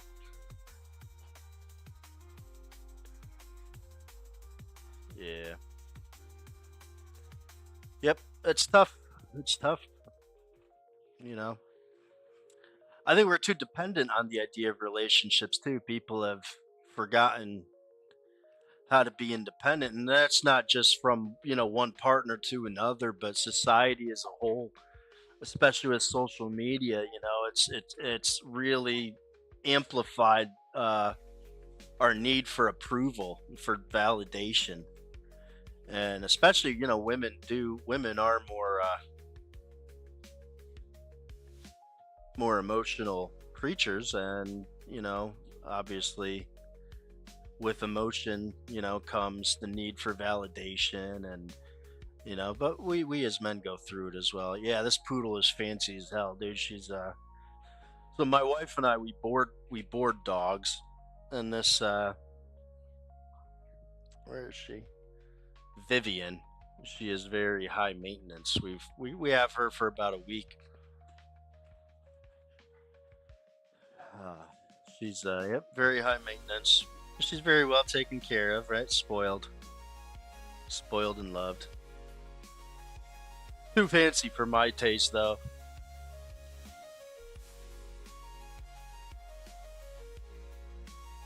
But we got about half an hour till game time.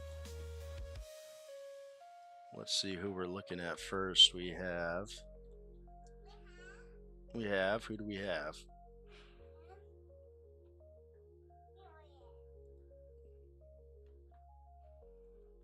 White Sox at Baltimore at 135. So I'm probably gonna go AFK for a little bit. I may just end the stream, and then that's probably what I'll do. I'll end the stream and then I'll start it again in about 20 minutes. Yeah, she I don't know, dogs are funny, man. Each one has a different personality, just like people. She can be a little much. We have some others, especially since we board dogs, we get to see a whole lot. Are they really the third most dangerous breed? That's crazy work, man. I never would have imagined that. You think of poodles as like Mike said, fancy. But she does look like she could have a mean streak in her if she really got pressed.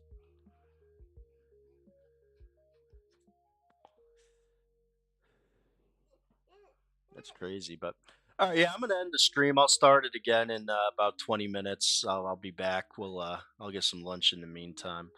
We'll keep talking about that. I want to learn more about the poodles, man. That's crazy. I never knew that. But ultra aggressive makes sense, dude. She's high energy too. She'll stay running. She'll stay running around and shit. And if she gets upset, you can tell. Evil poodle. Yeah. Fuck lunch. Yeah, dude. Yeah. Are you hungry? You want some lunch? No. All right. Maybe I'll just stay on. He's not hungry. I'm not super hungry either. Discord.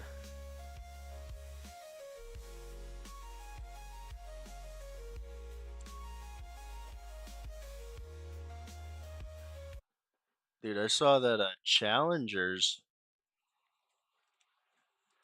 I may check out Z Laner. They're doing the EWC $1 million tournament. Yeah, unfortunately, our well water is extremely hard. Extremely hard, man. You should see just the water softening system I have. Looks like a science lab in the basement. Oh, let me see here. Yeah, shit's crazy, man. Crazy.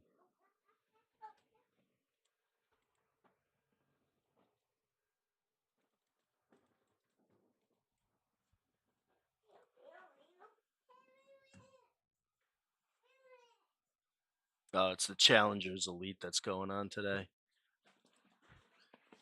Not interested in that.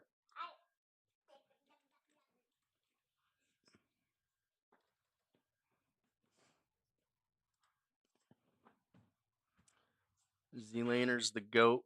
Yeah. Right now, though, dude, these custom tournaments, like, they have so screwed Warzone up, man. Overtime.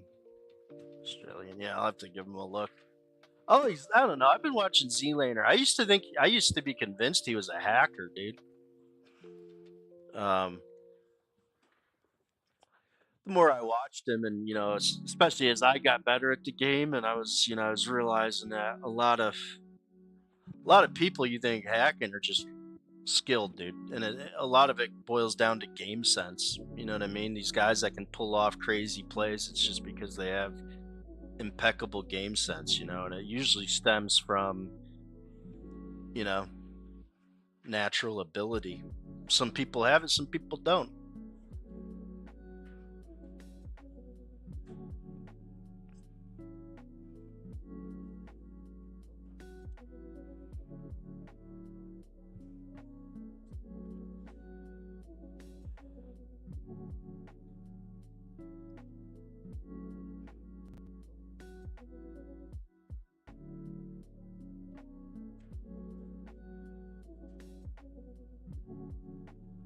Gotta lock it in.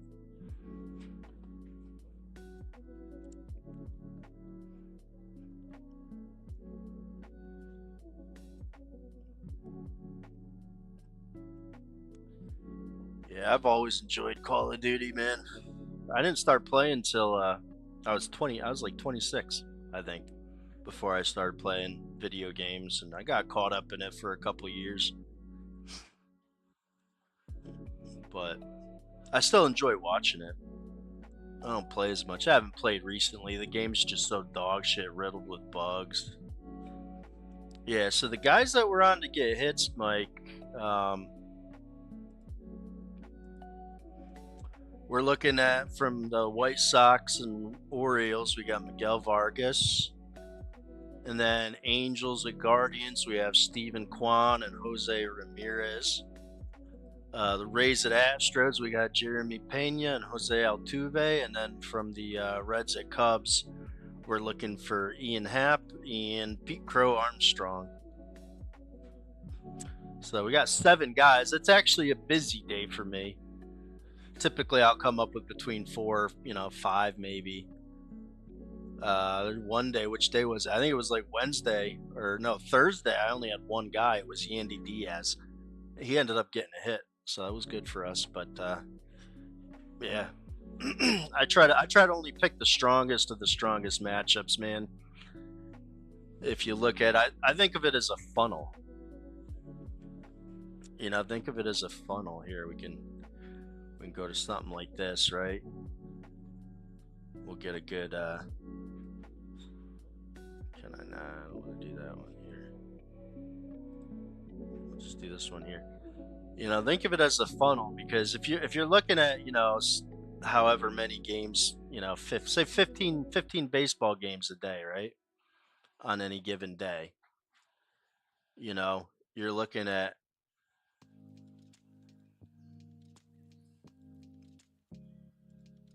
this volume, right? This volume of plays. And how do you find, if you want to get the best odds, the best probability for the price that you're playing, what do you have to do? You got to trim some of the fat. You know what I mean? You got to cut a bunch of the field out, and all of a sudden, instead of looking at all this,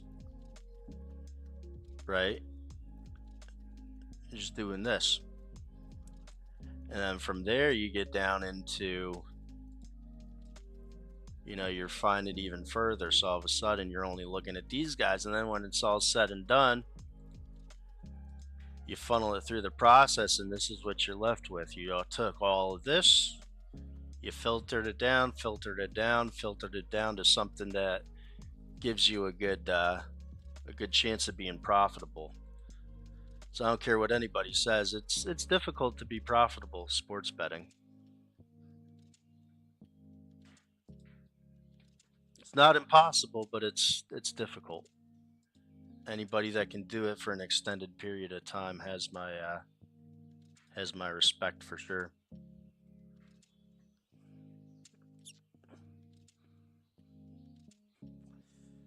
Yeah, I haven't played anything, man. My PS5 sits on the wall. I have it mounted on the wall.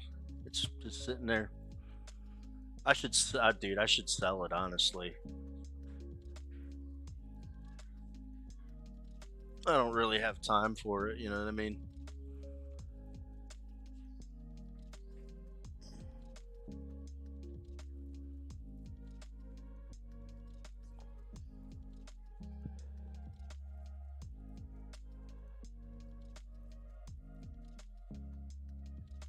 Altuve, Vargas, and Hap parlay. What plus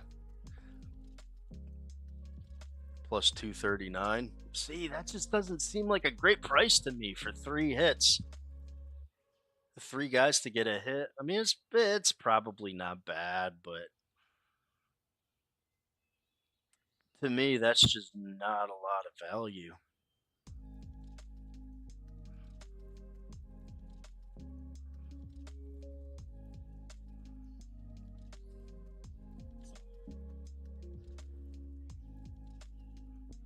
Because on any given day, any single one of these guys could not hit. You know what I mean? They could put the ball in play four times and still not get a hit.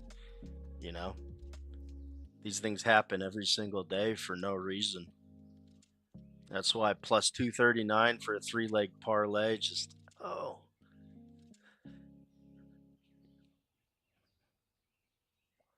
But I think you'll once we get rolling on these live plate appearances respawn, I think you'll see why they're so much fun. Like I said today, I'm not going to play these first plate appearances. I'm still going to track them as if I played them, but I don't think I'm going to play, with the exception of Quan. I may play Quan simply because I don't have him pregame, just in case he gets a hit his first at bat.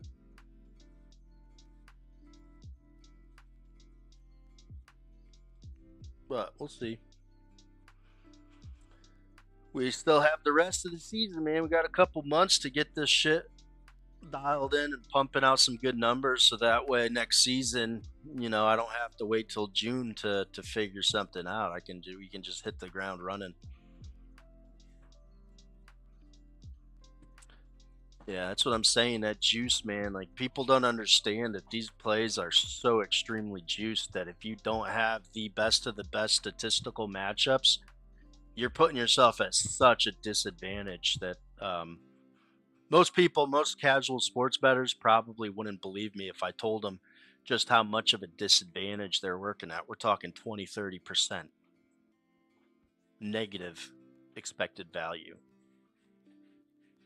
30%. And they wonder why nobody's turning a profit. That's why they don't understand just how little value or negative value that they're getting on what they truly believe is a good play. It's basically idiotic.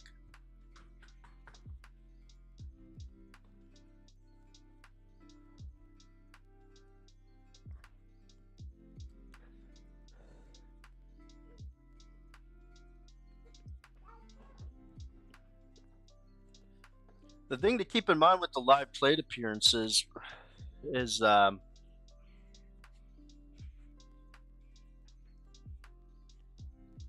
it's high risk, not extremely high risk. And the profit margin is a little bit bigger, but you want to be careful with those too. But the thing is, it all boils down to, a profitable play is a profitable play, whether you win or lose on any given day. Like I said, we're not shooting for the stars here. And I've told a number of people privately as well as publicly too. I think, the idea with this model isn't necessarily to make a full time, income on one model. It's more or less, I want a streamlined process. You saw I went through four plays or 4 games within 2 or 3 hours this morning. Um, that's what you want. You want to be able to go through an entire slate early on in the day, and if it's returning 5 to 7%, that's good. You know what I mean? It's kind of like a passive income almost, and that frees the rest of the day up for you to do or for me to do other things. Expand into other models. Work on some other stuff because I wouldn't mind getting involved with WNBA too. You know, so if I can have a couple baseball models that are fairly low maintenance, self sufficient models that I can use for passive income, even if they're only pumping out 3 to 7%, it is what it is. It's there. It's something. It's better than nothing.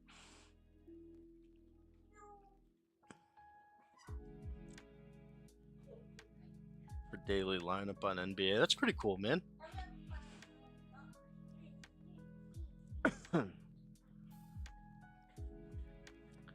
So if you have $15 for these live plays that you want to use, do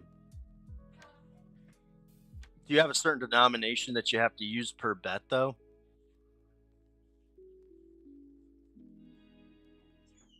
Or can you use any number of that 15 on any specific bet? That's the only issue with bonus bets. If you have like say $3 $5 bets, you're better off doing pregame with that because you need, for 7 plays you want 14 units.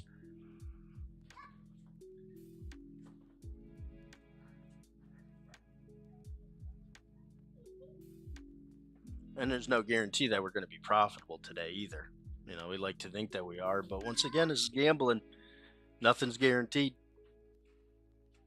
I think of it more as investing, though. It's just like the same thing with the stock market. When you buy shares in the stock market, and whatever you buy shares of whatever you want to buy a share of, there's no guarantee that that's going to return either. You know what I mean?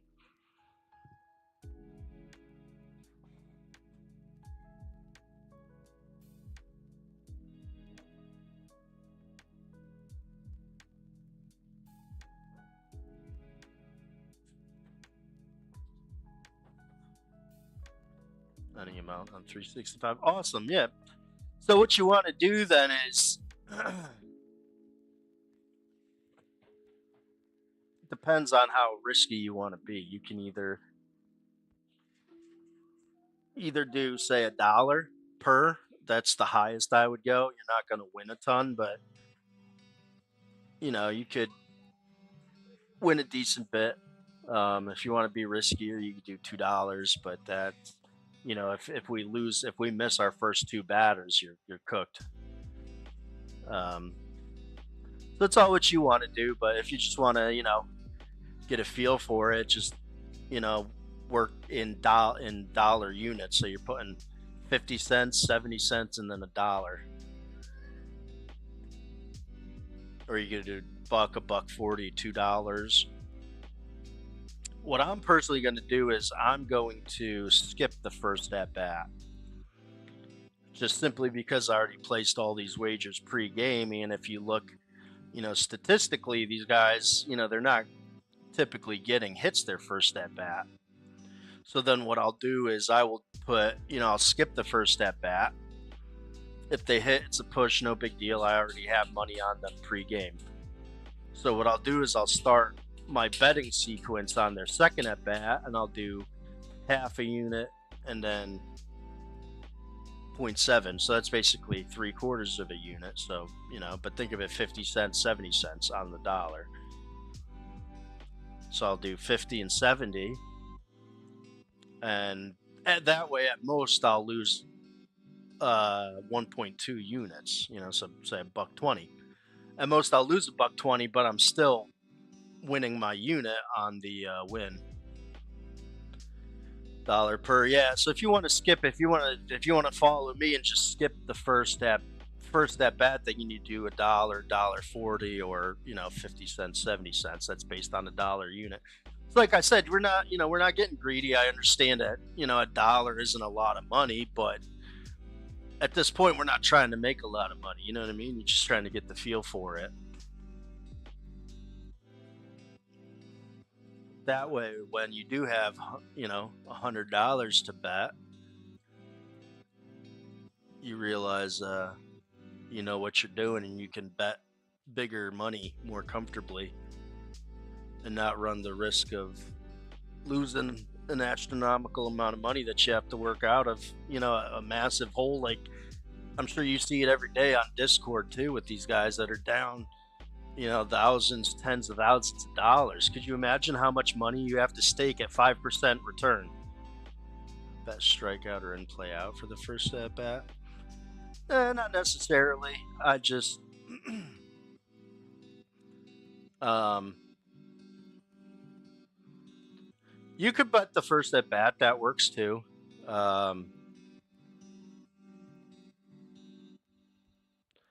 yeah, the thing is though, if you put, if you're putting money on all of those and only one hits, you're not making any money, or you may be losing money too, because the in play out is usually, for these hitters, guys that put the ball in play, they don't strike out a lot and they don't walk a lot. The in play out can usually be minus 260. You know what I mean?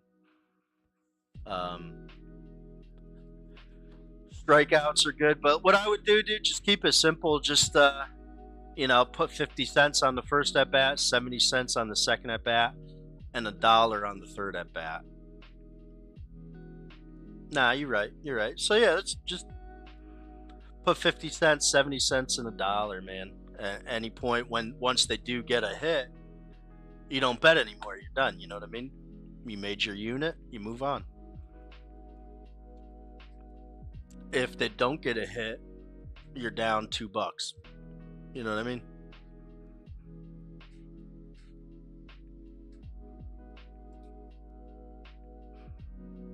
That being said,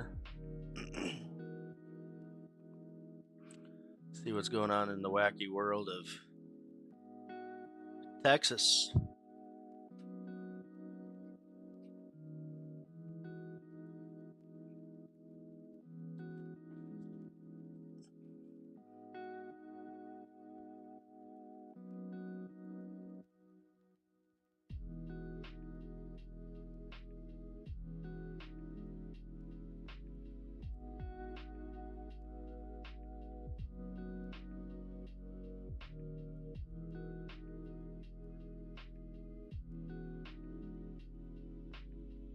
Are they?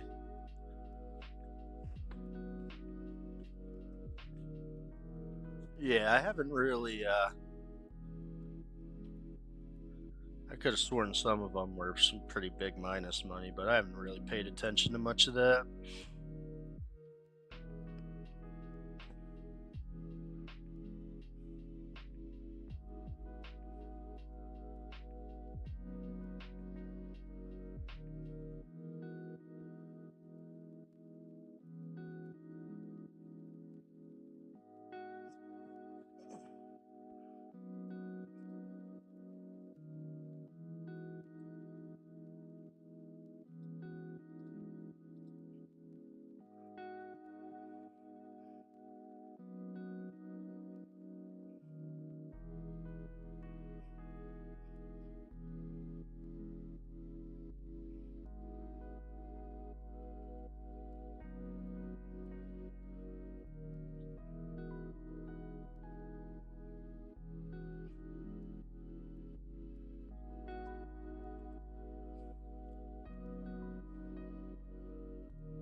Oh yeah, true. Yeah, I know Yassine was telling me too. He likes to wait for the bat to be actually going on, so he can get better prices for that.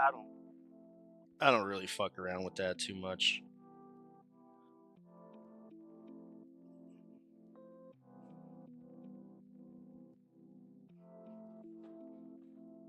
But I like to say there's no guaranteed way. There's no set way to make money. There's not necessarily a best way to do it. find a way that works for you and beat it, ride it till the brakes fall off. That's my motto.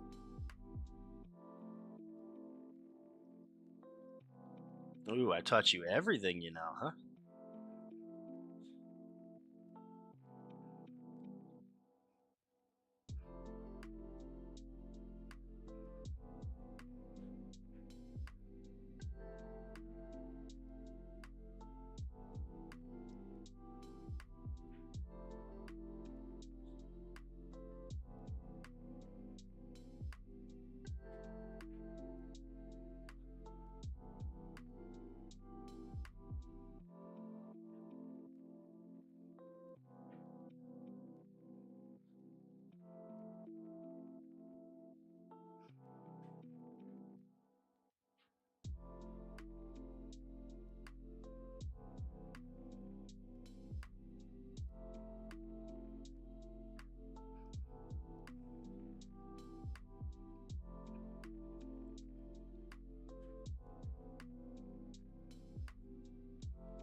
40 cents into $400, dude. That's insane.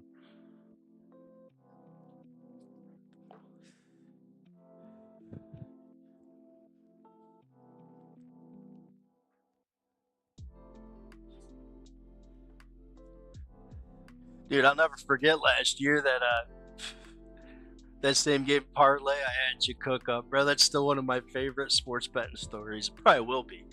I don't know as if I'm gonna get many more situations that top that story off. 10 minutes. Yeah, I hear you. I'm gonna go grab some water and get ready for the game to start.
All right, we are back, and it is baseball time.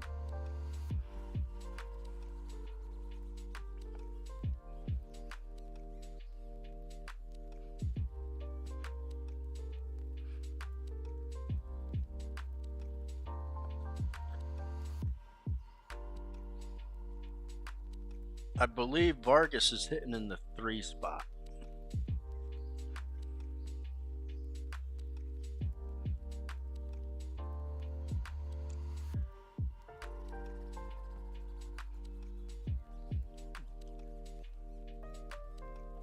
We're going to go here on the DraftKings.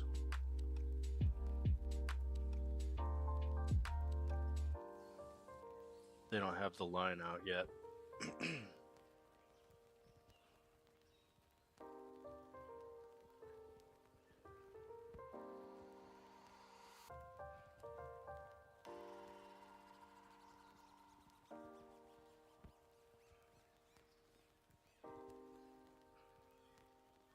Vargas is plus 300 for a hit.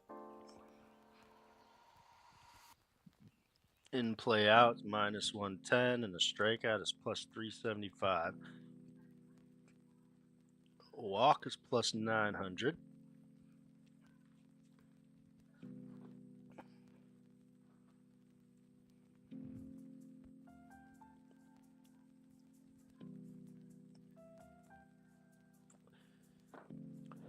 See, plus 300 odds, man. It's not bad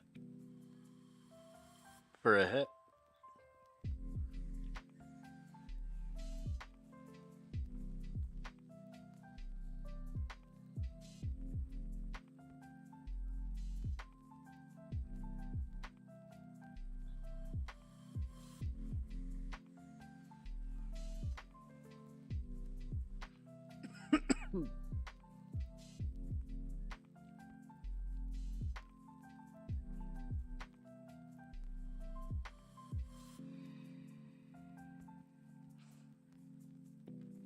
Strikeout model was lit. It was very lit. Respawn.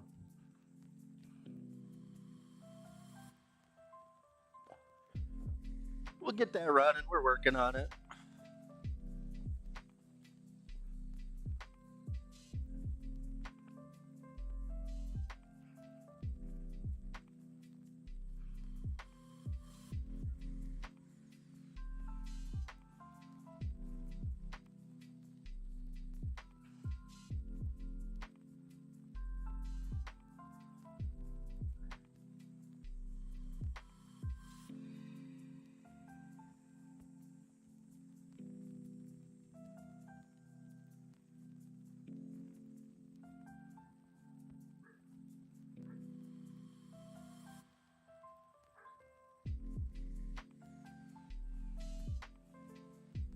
Vargas is plus 300 also on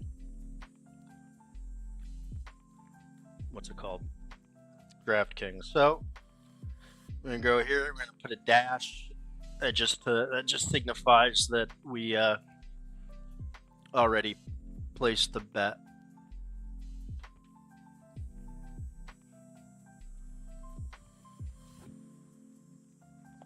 We'll see how Morton's looking early game here.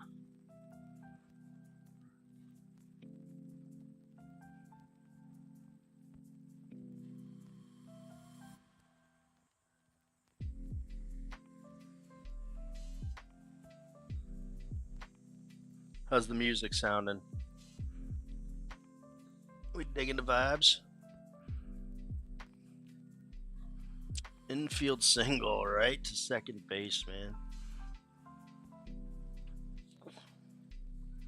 That's Liddy.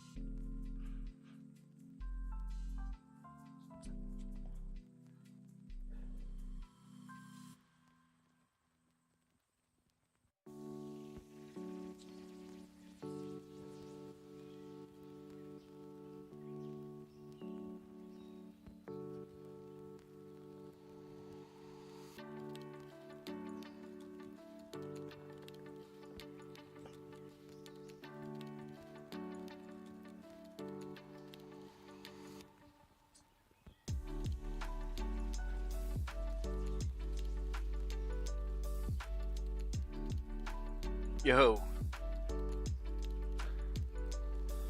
Vargas is up next. He's on deck. Plus 300 on DraftKings and Bet365.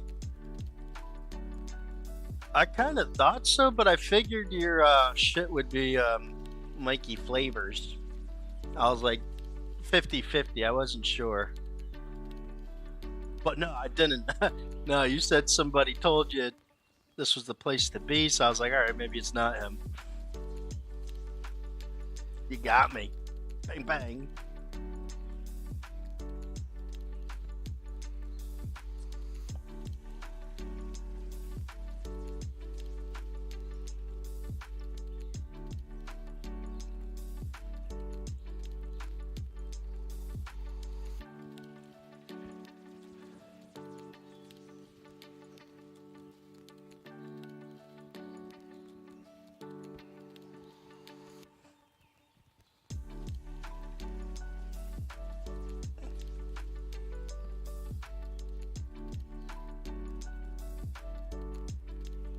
I gotcha.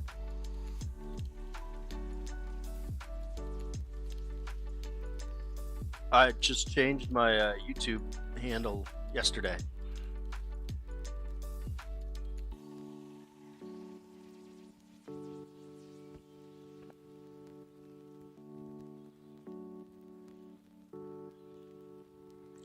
All right, our boy Vargas is up to bat.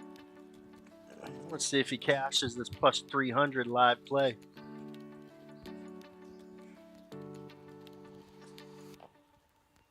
Like I said, I'm skipping it just for research reasons. Hi.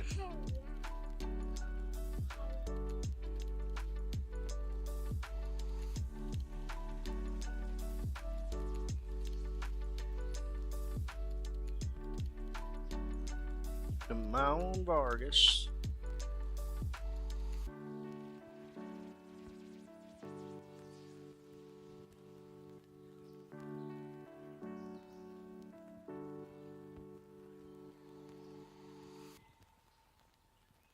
I really dislike when they oh, Meadroth got picked off at first.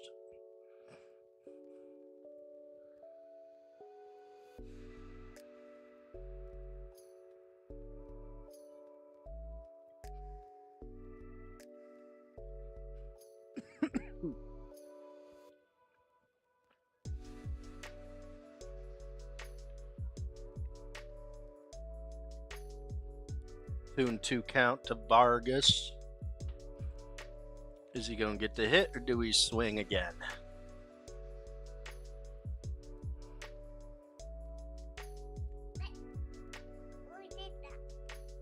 Full count. Yeah, Morton's struggling to control his zone.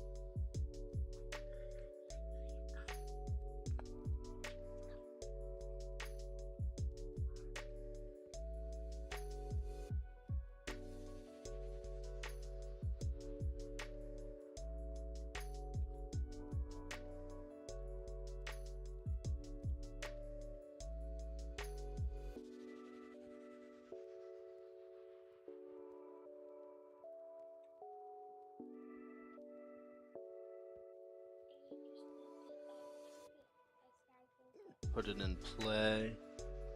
I fouled out. All right.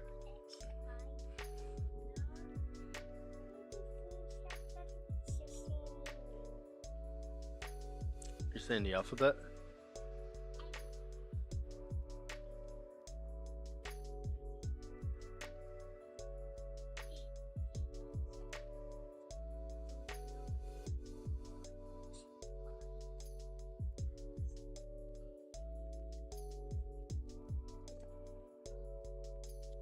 All right, let's see what's going on in the world of Cleveland.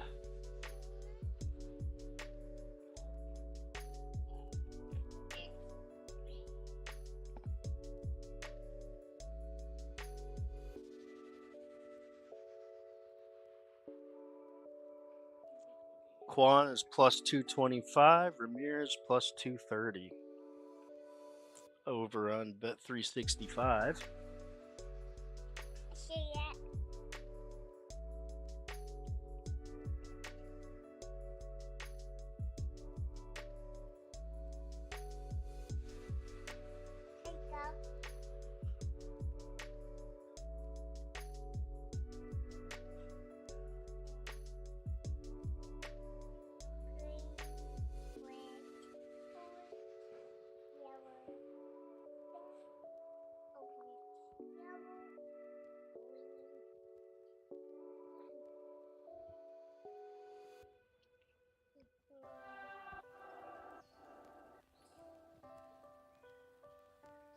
And Quan is the same on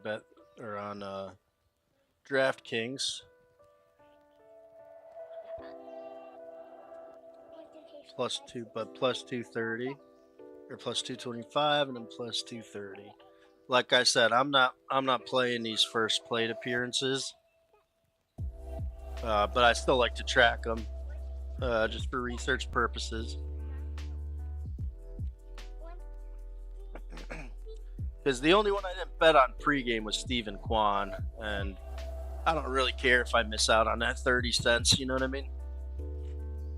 I don't really care.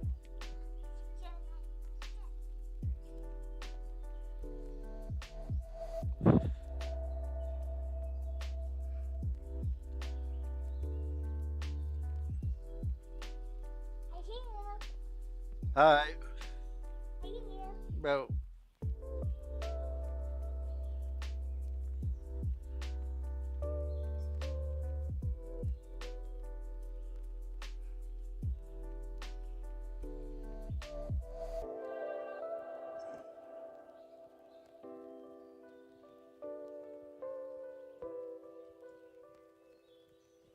Let's see if Respawn's right to fade Cleveland, man.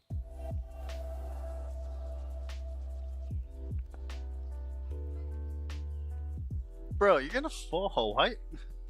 This kid. Are you seeing this? Are you seeing this? Damn, Boston has bases loaded with 2 outs.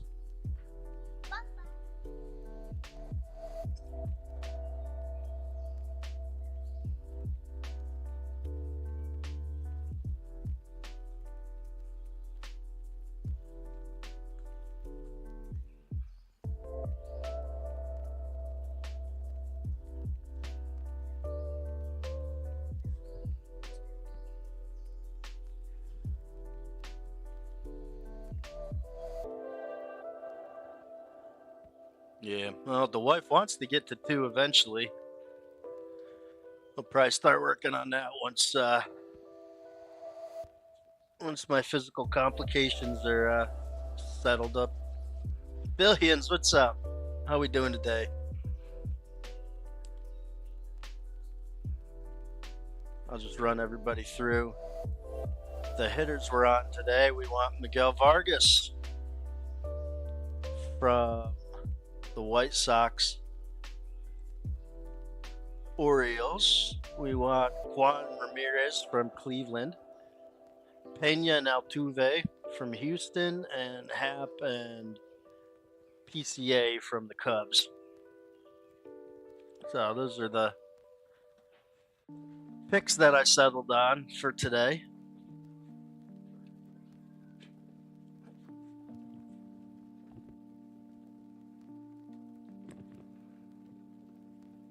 Just trying to get paid, man. Just trying to get paid.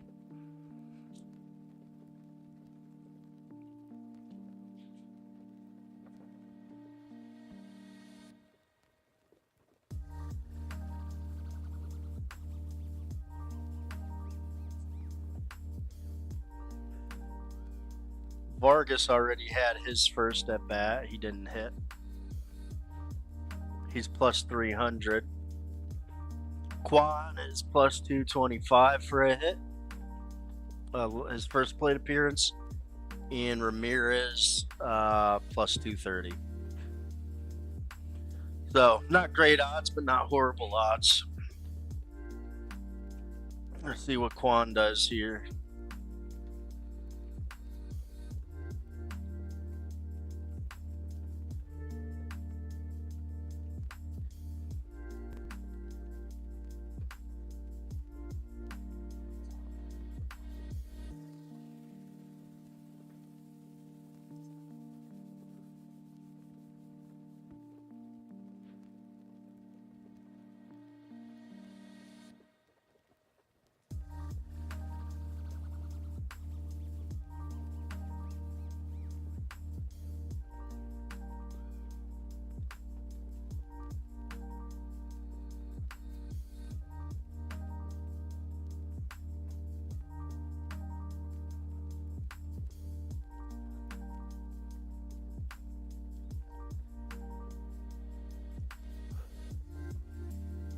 We got Kwani and Ramirez coming up in the bottom of the first.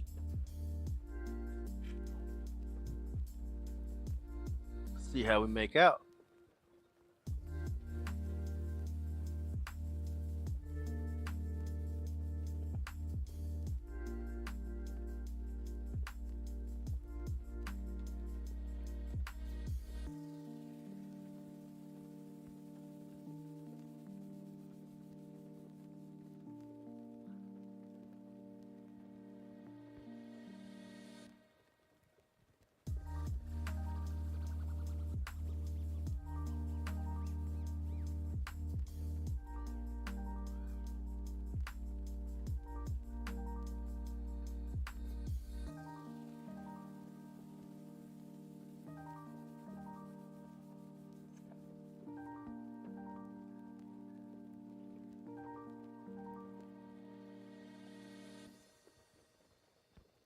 Kakanowitz.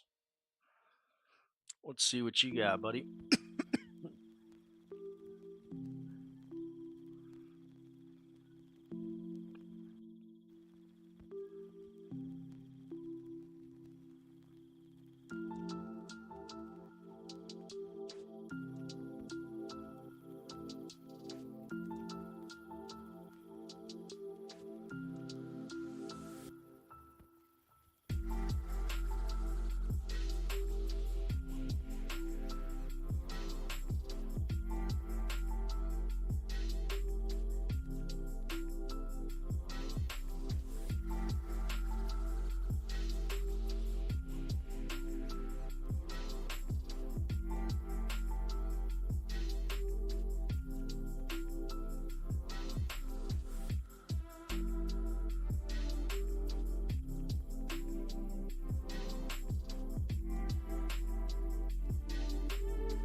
Quan flies out to left. A's plus 1.5. Red Sox. Yeah, dude. Red Sox were able to squeeze 3 runs out of those bases loaded.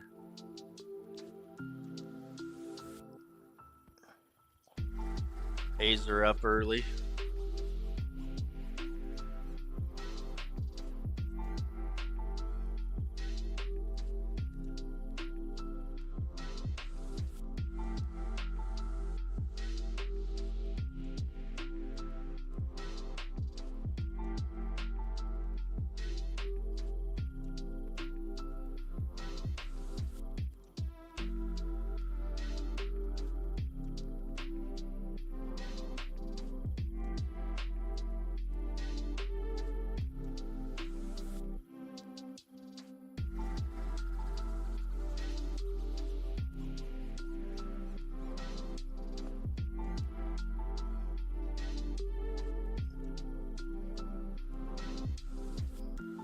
Martinez grounds out just like that, 2 away early on.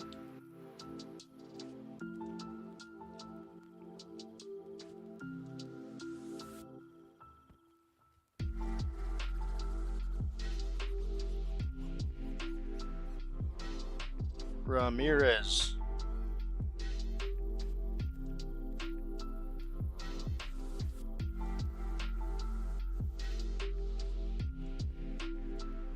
See what Ramirez does for us.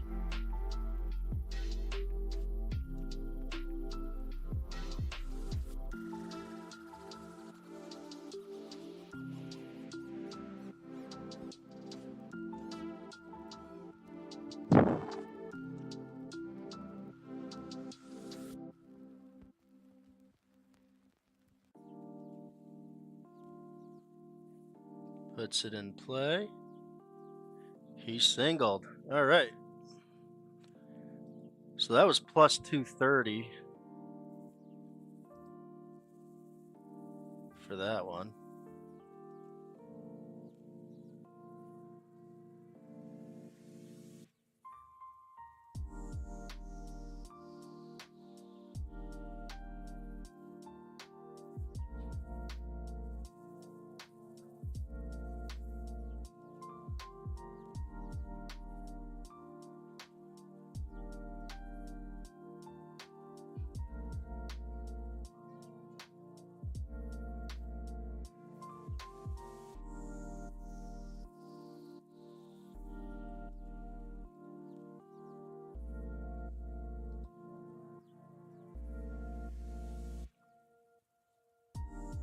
Give me 1 second.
All right. 3 batters down. We already got a hit.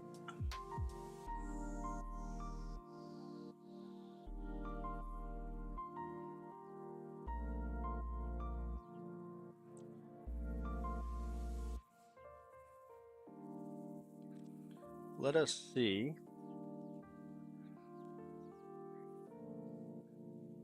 what we have for Vargas's second plate appearance, plus 320.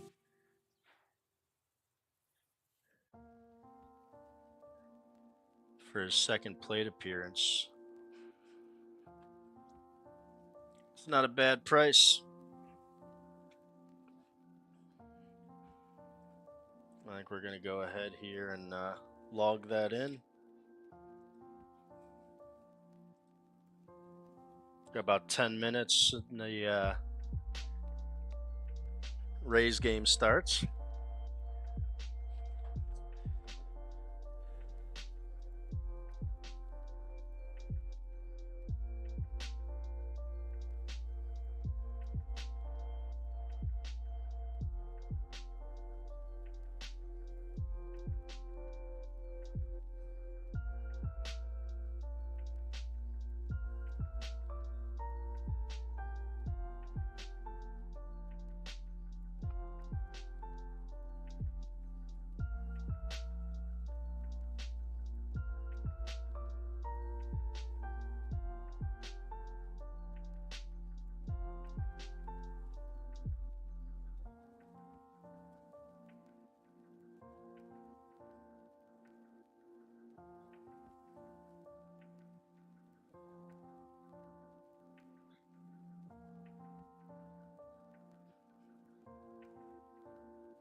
Morton's only on 27 pitches.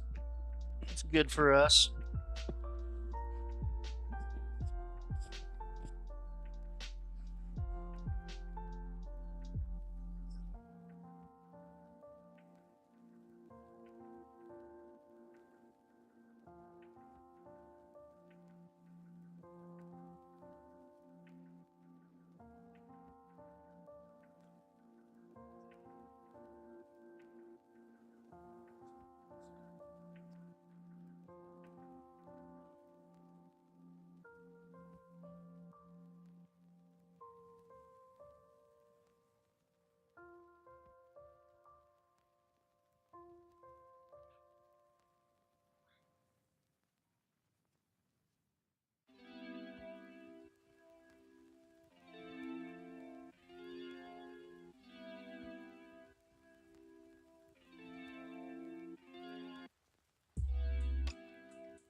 This is the part where it gets boring, man. These live plate appearances.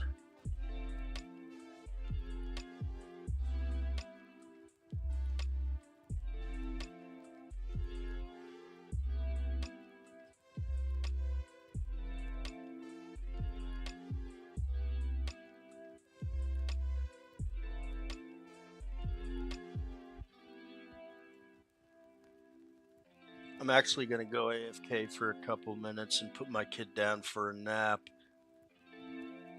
So I shall be back shortly.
All right, I am back.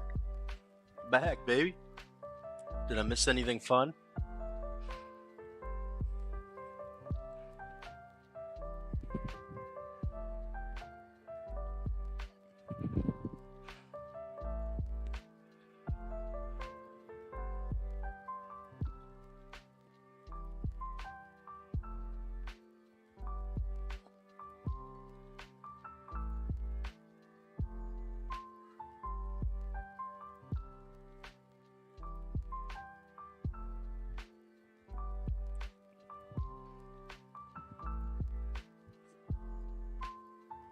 Guess we'll stay on Chicago for right now. Vargas will be coming up before Quan does again.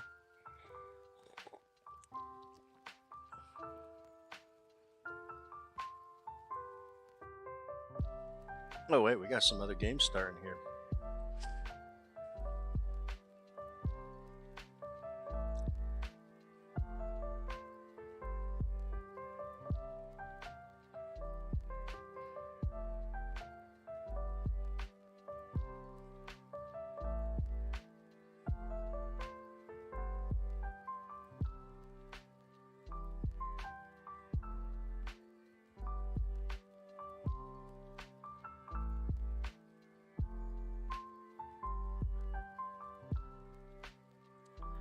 Pena is plus 265 and Altuve plus 270. Not horrible odds.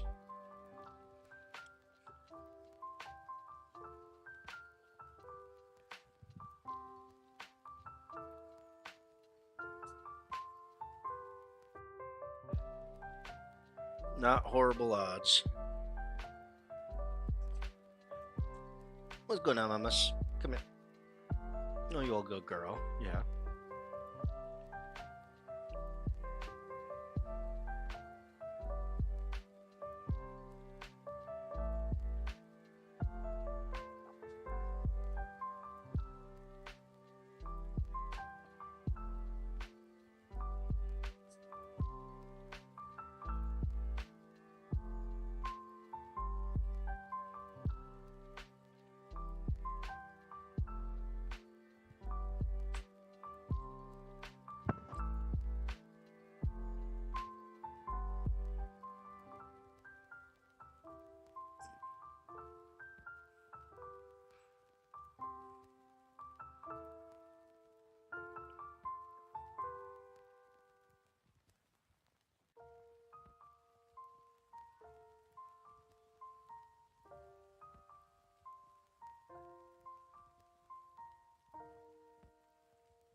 One second, the wife's calling again.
All right, I am back. Sorry about that. The wife called. Vargas is on deck. We got Midrioth at first. He's 2 for 2, man. All right, I locked in Vargas plus 320, I believe I got him for on the plate appearance.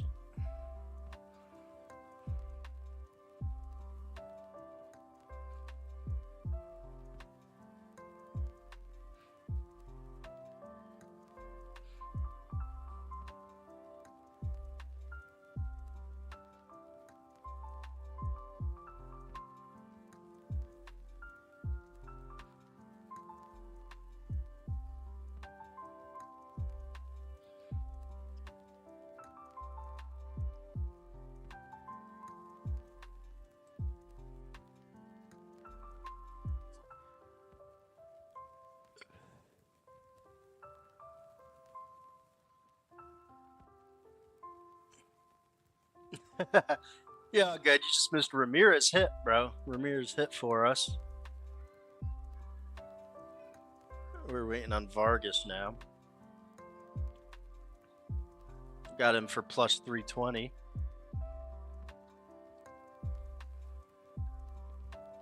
Puts it in play. Popped out against center. It's a damn shame. All right, let's tap into Cleveland, see where we're at. The Athletics scored already. Sorry, I was looking at something else.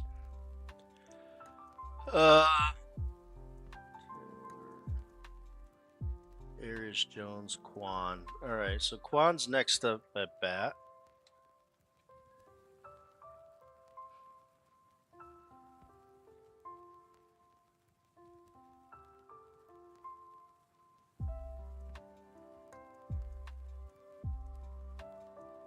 Or Quan's at bat next inning, I should say.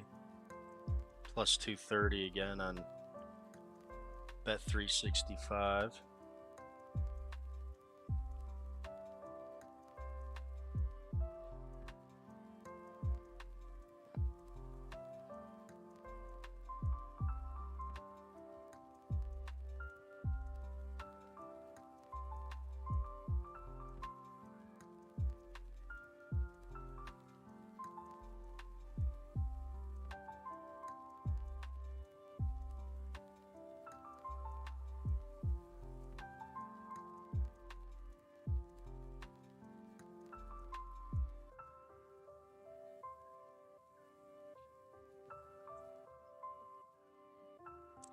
Plus 230 is the best we're gonna get for Quan, so we're gonna log that in.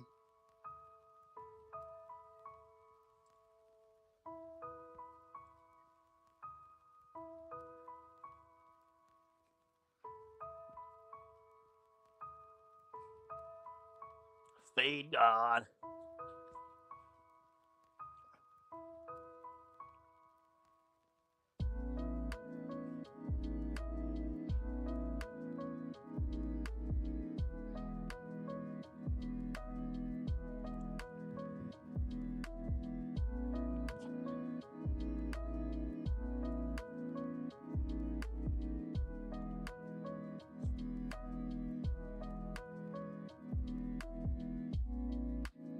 Yes, sir. Let's hope for Altuve. They're coming up to bat now.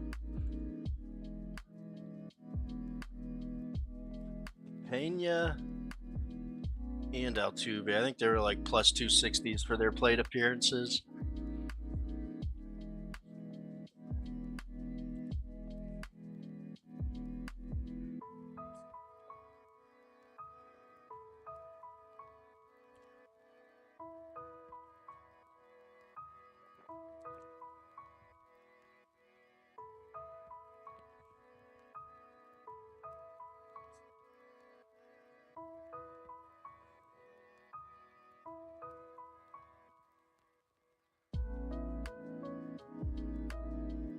Yeah, it happens. He'll most likely get another at bat against Morton.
Oh, that's ruled as an error, man.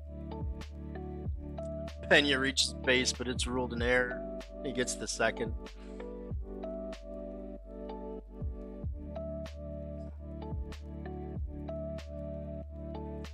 You know, that's one of the benefits from betting on. Well, yeah, billions, but it was a ruled error at first. So, yeah, unfortunately, that doesn't count. However, if you're betting these live plate appearances on DraftKings, you get your money back because that's counted as a void.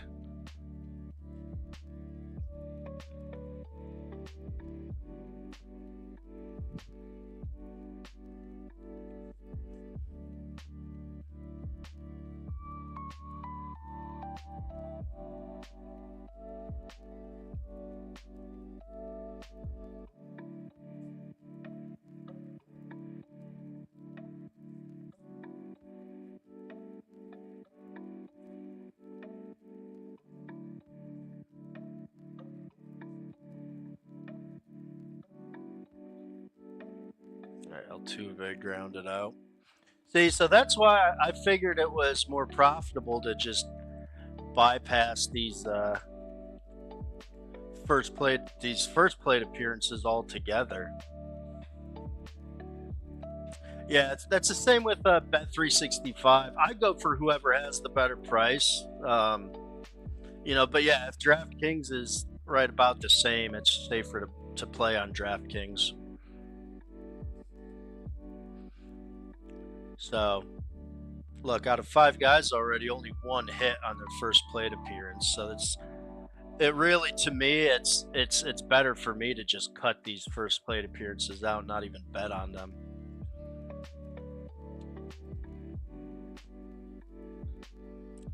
Right, with that being said, let's see.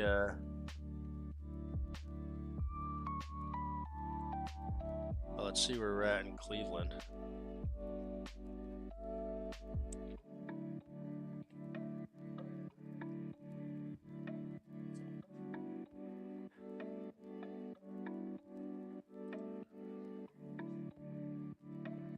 Yeah, FanDuel isn't really the place for live plate appearances.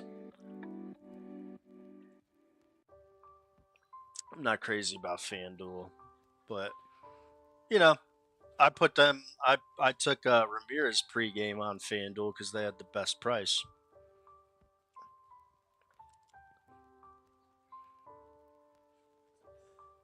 Juan's on deck. Hopefully, he can come up and get that hit for us.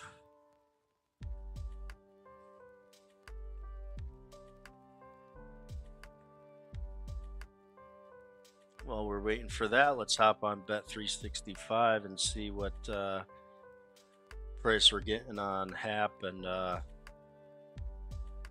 what's his name? PCA. Ian Happ is plus 320, PCA plus 290.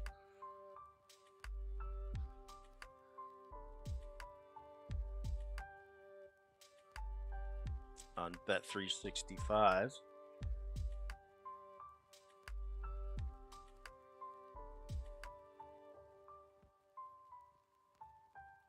And he's only plus 280. See, Hap's only plus 280 on DraftKings. What happened with Ramirez? Ramirez already hit respawn.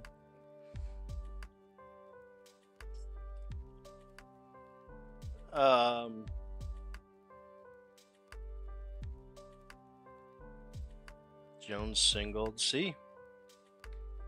These guys are getting hits. Hopefully Quan can come through for us. So yeah, there's a 40-point difference, 40-cent difference between Bet365 and DraftKings. So I just, I would place the bet on Bet365 all day long because the chance of there being an error is very slim,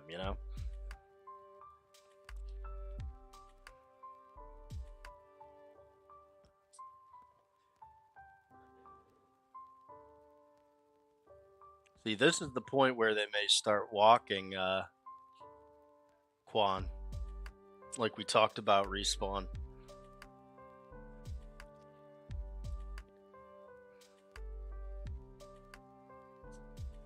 I can't tell if they're intentionally walking him or if he's just pitching way outside.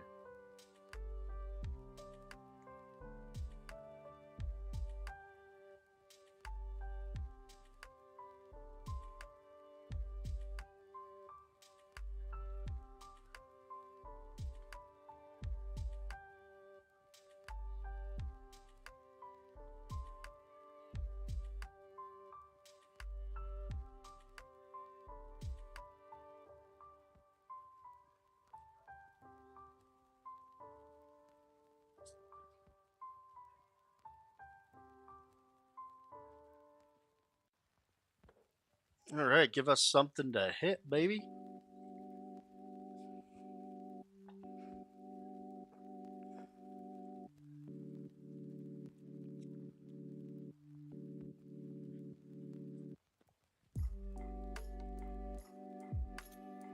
Staying alive, staying alive.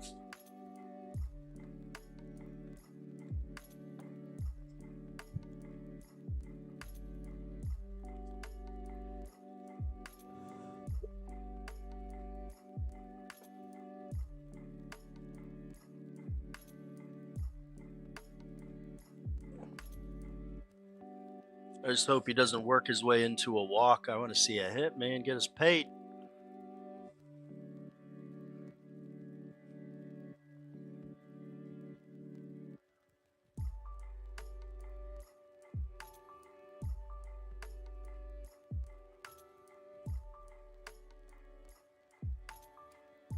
Dude, he's throwing them right down the middle, too.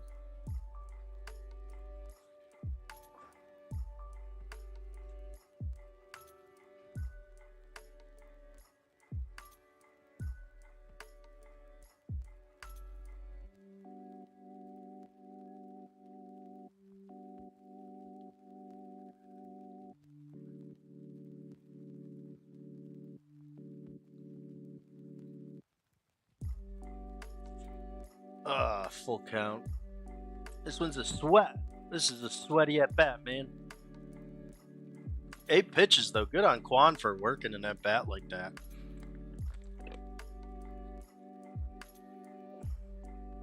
Plate discipline is indicative of a good batter, man.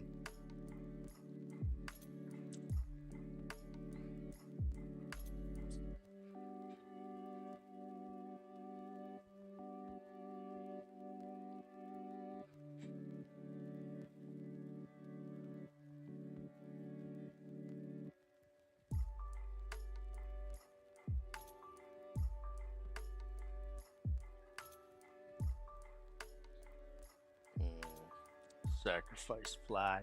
All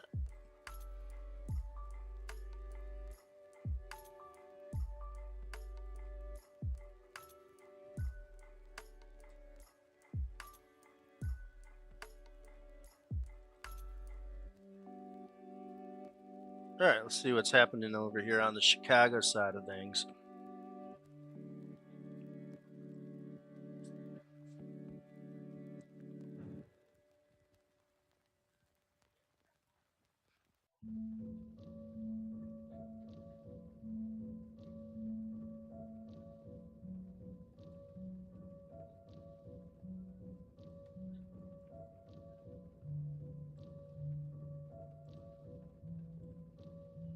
And then PCA was plus 290.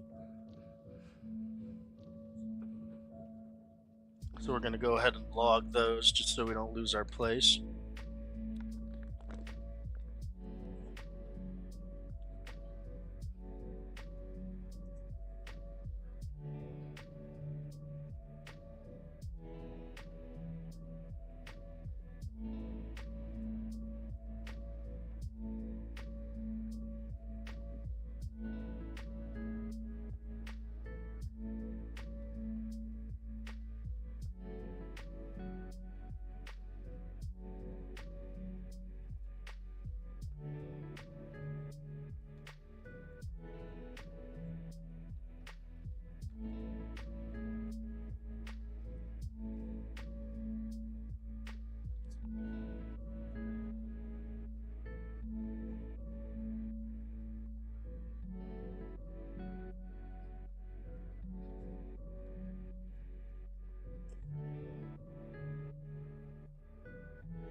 hat popped out. Yeah, see? 6 guys now, only one guy got to hit his first at bat.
I'm actually gonna step out real quick, make sure my kid called his mom back.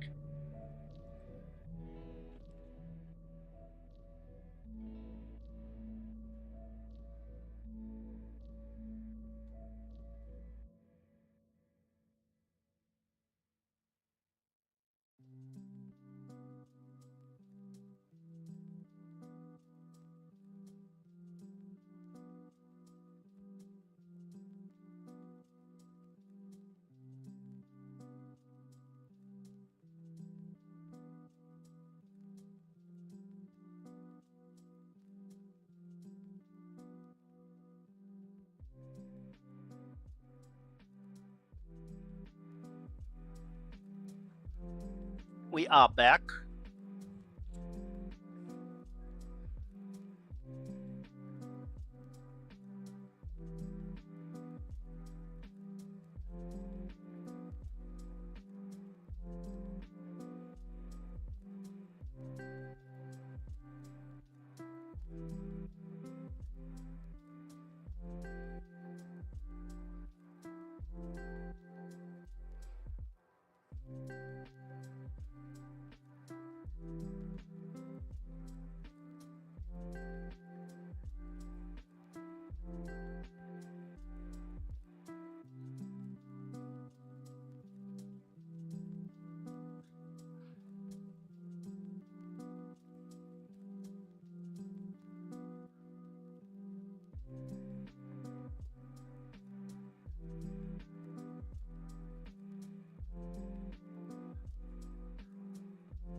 Morton's only at 52 pitches, so the chances that we don't see him in the 5th are slim to none.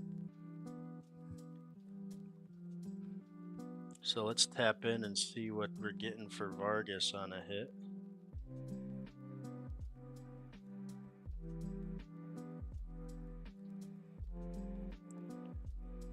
Vargas plus 310.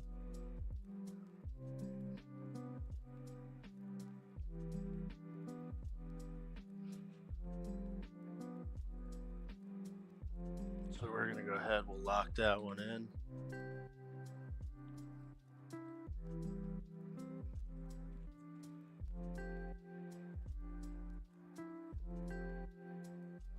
And that's the end of that one. If he doesn't get a hit there, we're done. We walk away. That's our stop loss right there.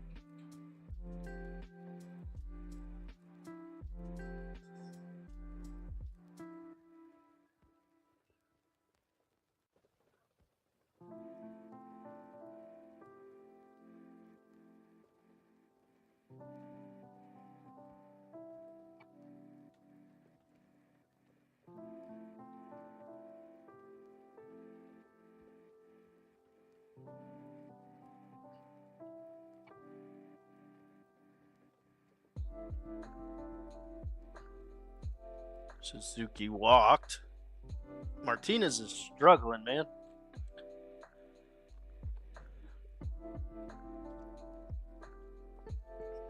I mean, not really struggling, but you'll see as the game progresses and he sets in with a little bit of fatigue, he'll be struggling.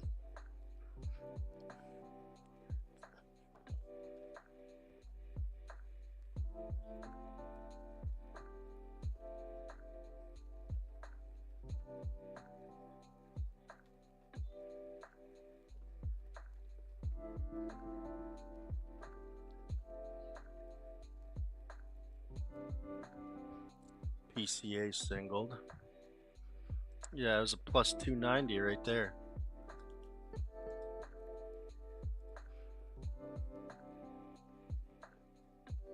All right, so 2 out of 7 guys hit on their first at bat. We're going to tap back into, let's see here, see what's going on in Houston. All right, they just ended there. Dubon, Pena coming up in the third. Altuve would be shortly to follow. So it's 240. Now Altuve is plus 270. Let me see what Pena is on DraftKings.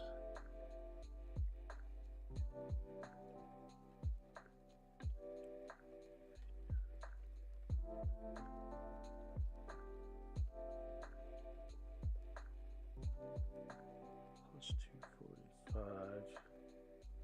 All right, so we'll take Pena over on DraftKings. We have 5 cents better than Bet365's offering us. And we also protect ourselves against that error.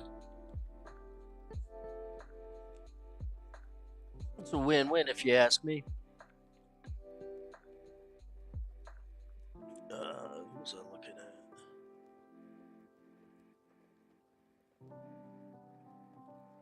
Let's tap back into Chicago.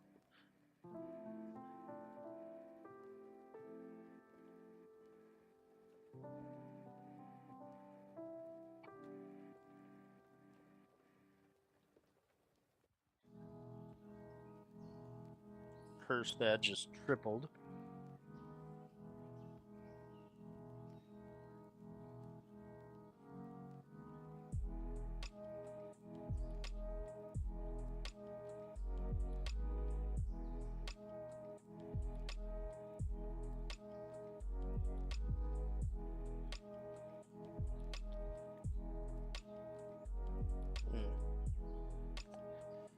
So we just locked in Pena for his second at bat. I'll wait and see. Altuve's at 270 on Bet365, but just because I did get a better price on Pena on DraftKings, I'm going to wait and see once his line comes out on DraftKings, because if I get a better price for him, I'll play him on there.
All right, Vargas could come up again this half inning if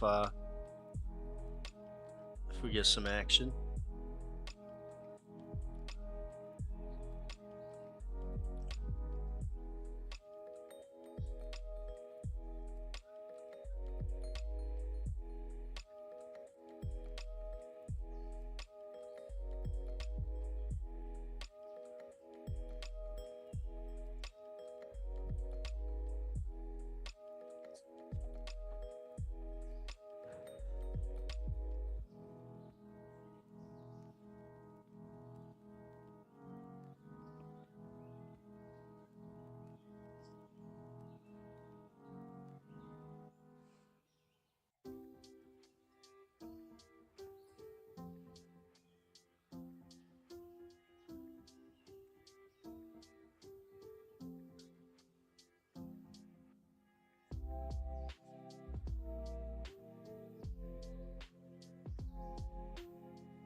A lot of behind the scene work goes into all this too, because I gotta constantly update stuff. My other monitor, do shit on my phone, do stuff over here. It's like a full-time job, man. I just need to make a full-time income off of it. We'll be all set.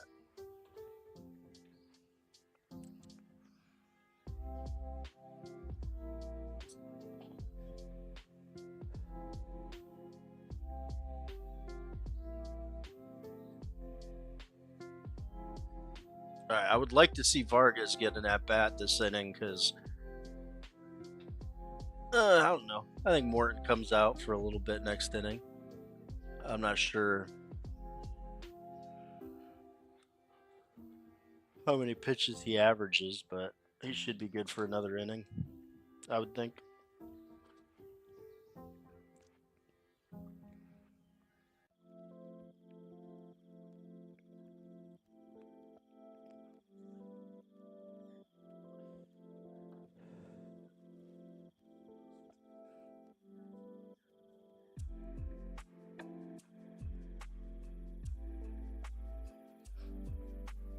Do me a favor if you're still with me and you haven't already, like the stream if you don't mind.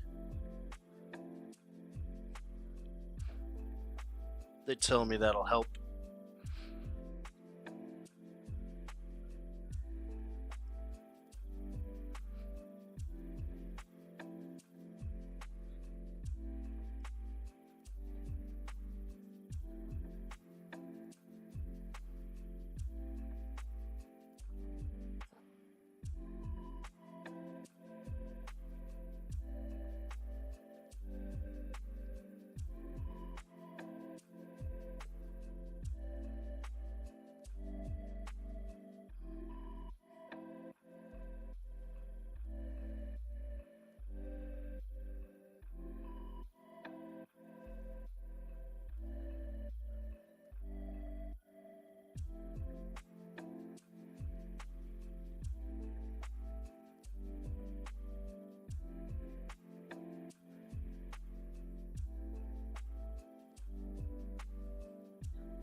Tauschman tripled. It means we get Vargas again. Let's go. Hopefully he can do something here.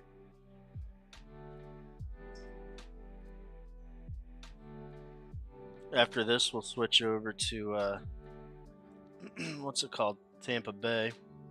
So we got Pena coming up here shortly.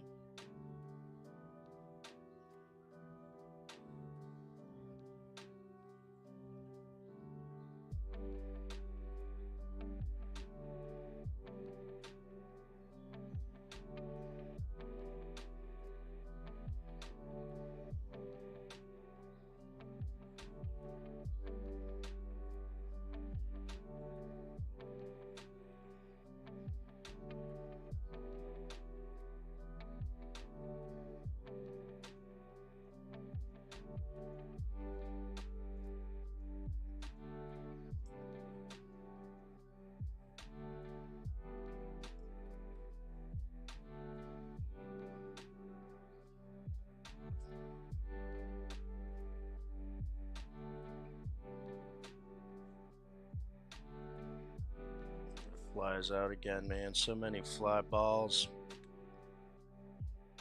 Alright, so unfortunately, that ends the day for us with Vargas.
Alright, Stephen Kwan is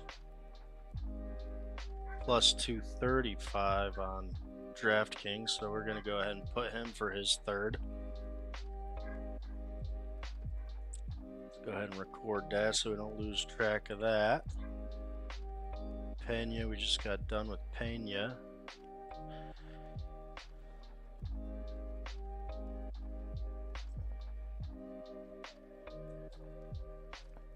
As soon as Dubon is done, we can see what price we're getting for Altuve.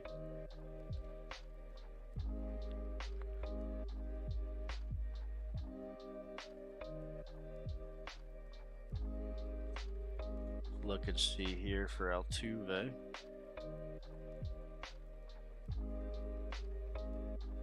It's only plus 215 on DraftKings.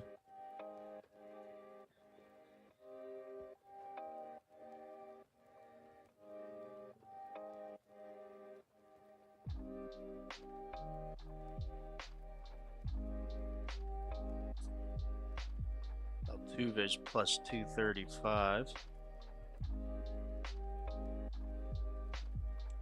Put a bet on him.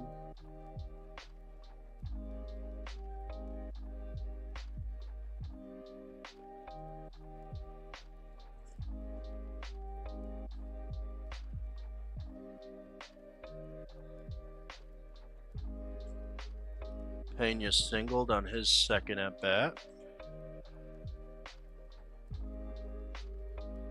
Hold on, let's throw we locked in. Altuve. Pena scored for us.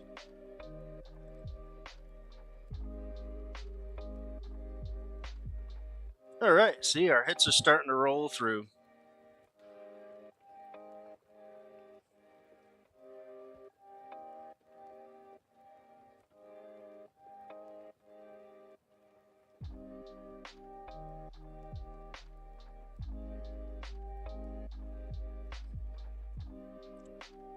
Happ's getting ready to come up for his next at bat.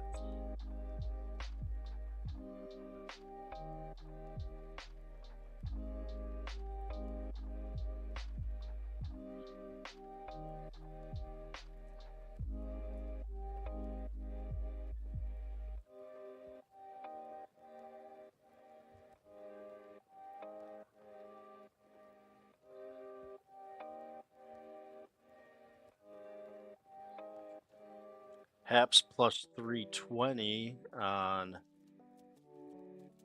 bet 365. Only plus 280 on DraftKings. So once again, bet 365 gets the business.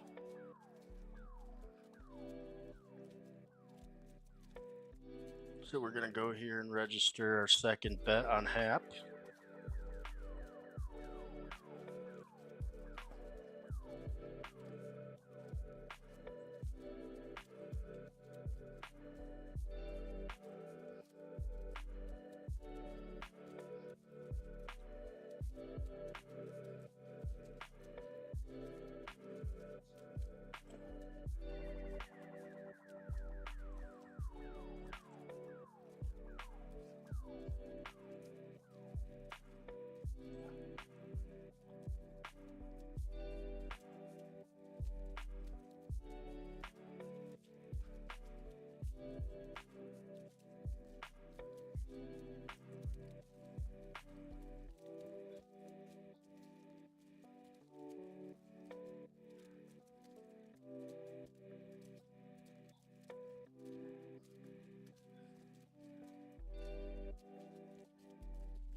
Put it in play, and he fouled out.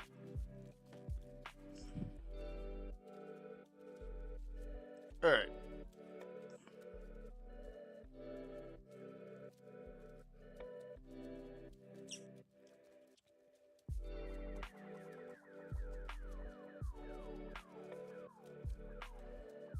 Saquon walked his last at bat. That was the one that we were talking about.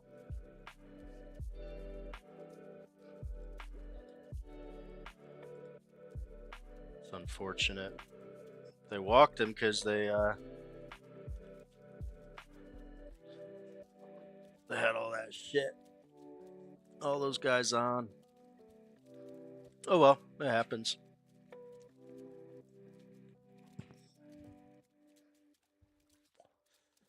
All right, so our last guy's alive, Altuve and Hap.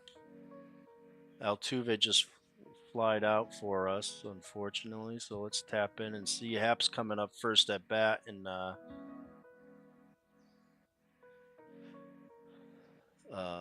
what's it called? The bottom of the third.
All right, before Hap comes to bat, I'm gonna grab another bottle of water real quick. I'll be back shortly.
All right, let's see if Hap can pull something off for us here.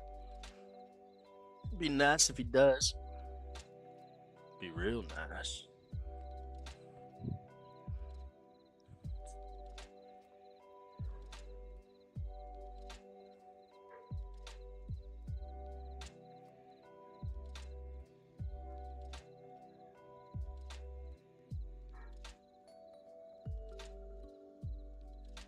Mm, 2-2. Hopefully, they can give him something to swing at.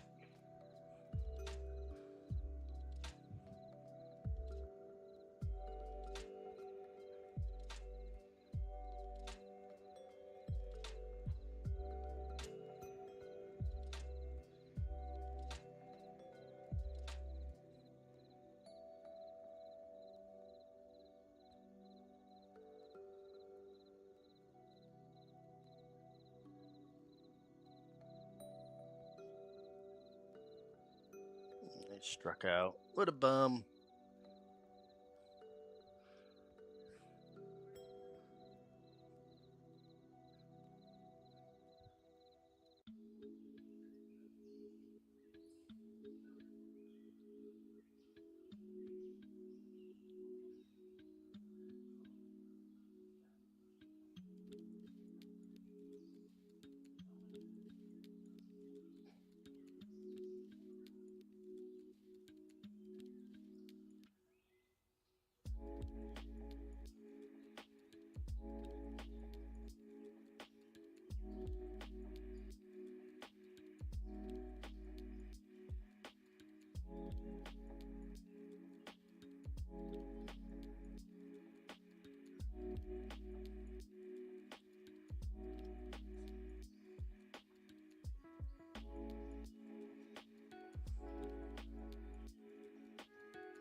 What's up, buddy?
Ramirez is 2 for 2. That's good to know.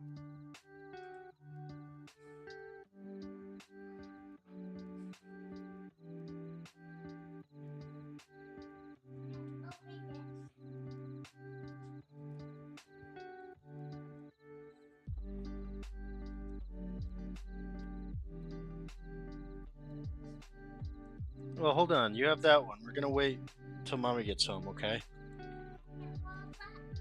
Yeah. Maybe once Mommy gets home, we'll open that, okay?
All right, I'm actually going to, we're just waiting on Altuve and Hap now, so I'm going to probably go get some things taken care of that need to get taken care of.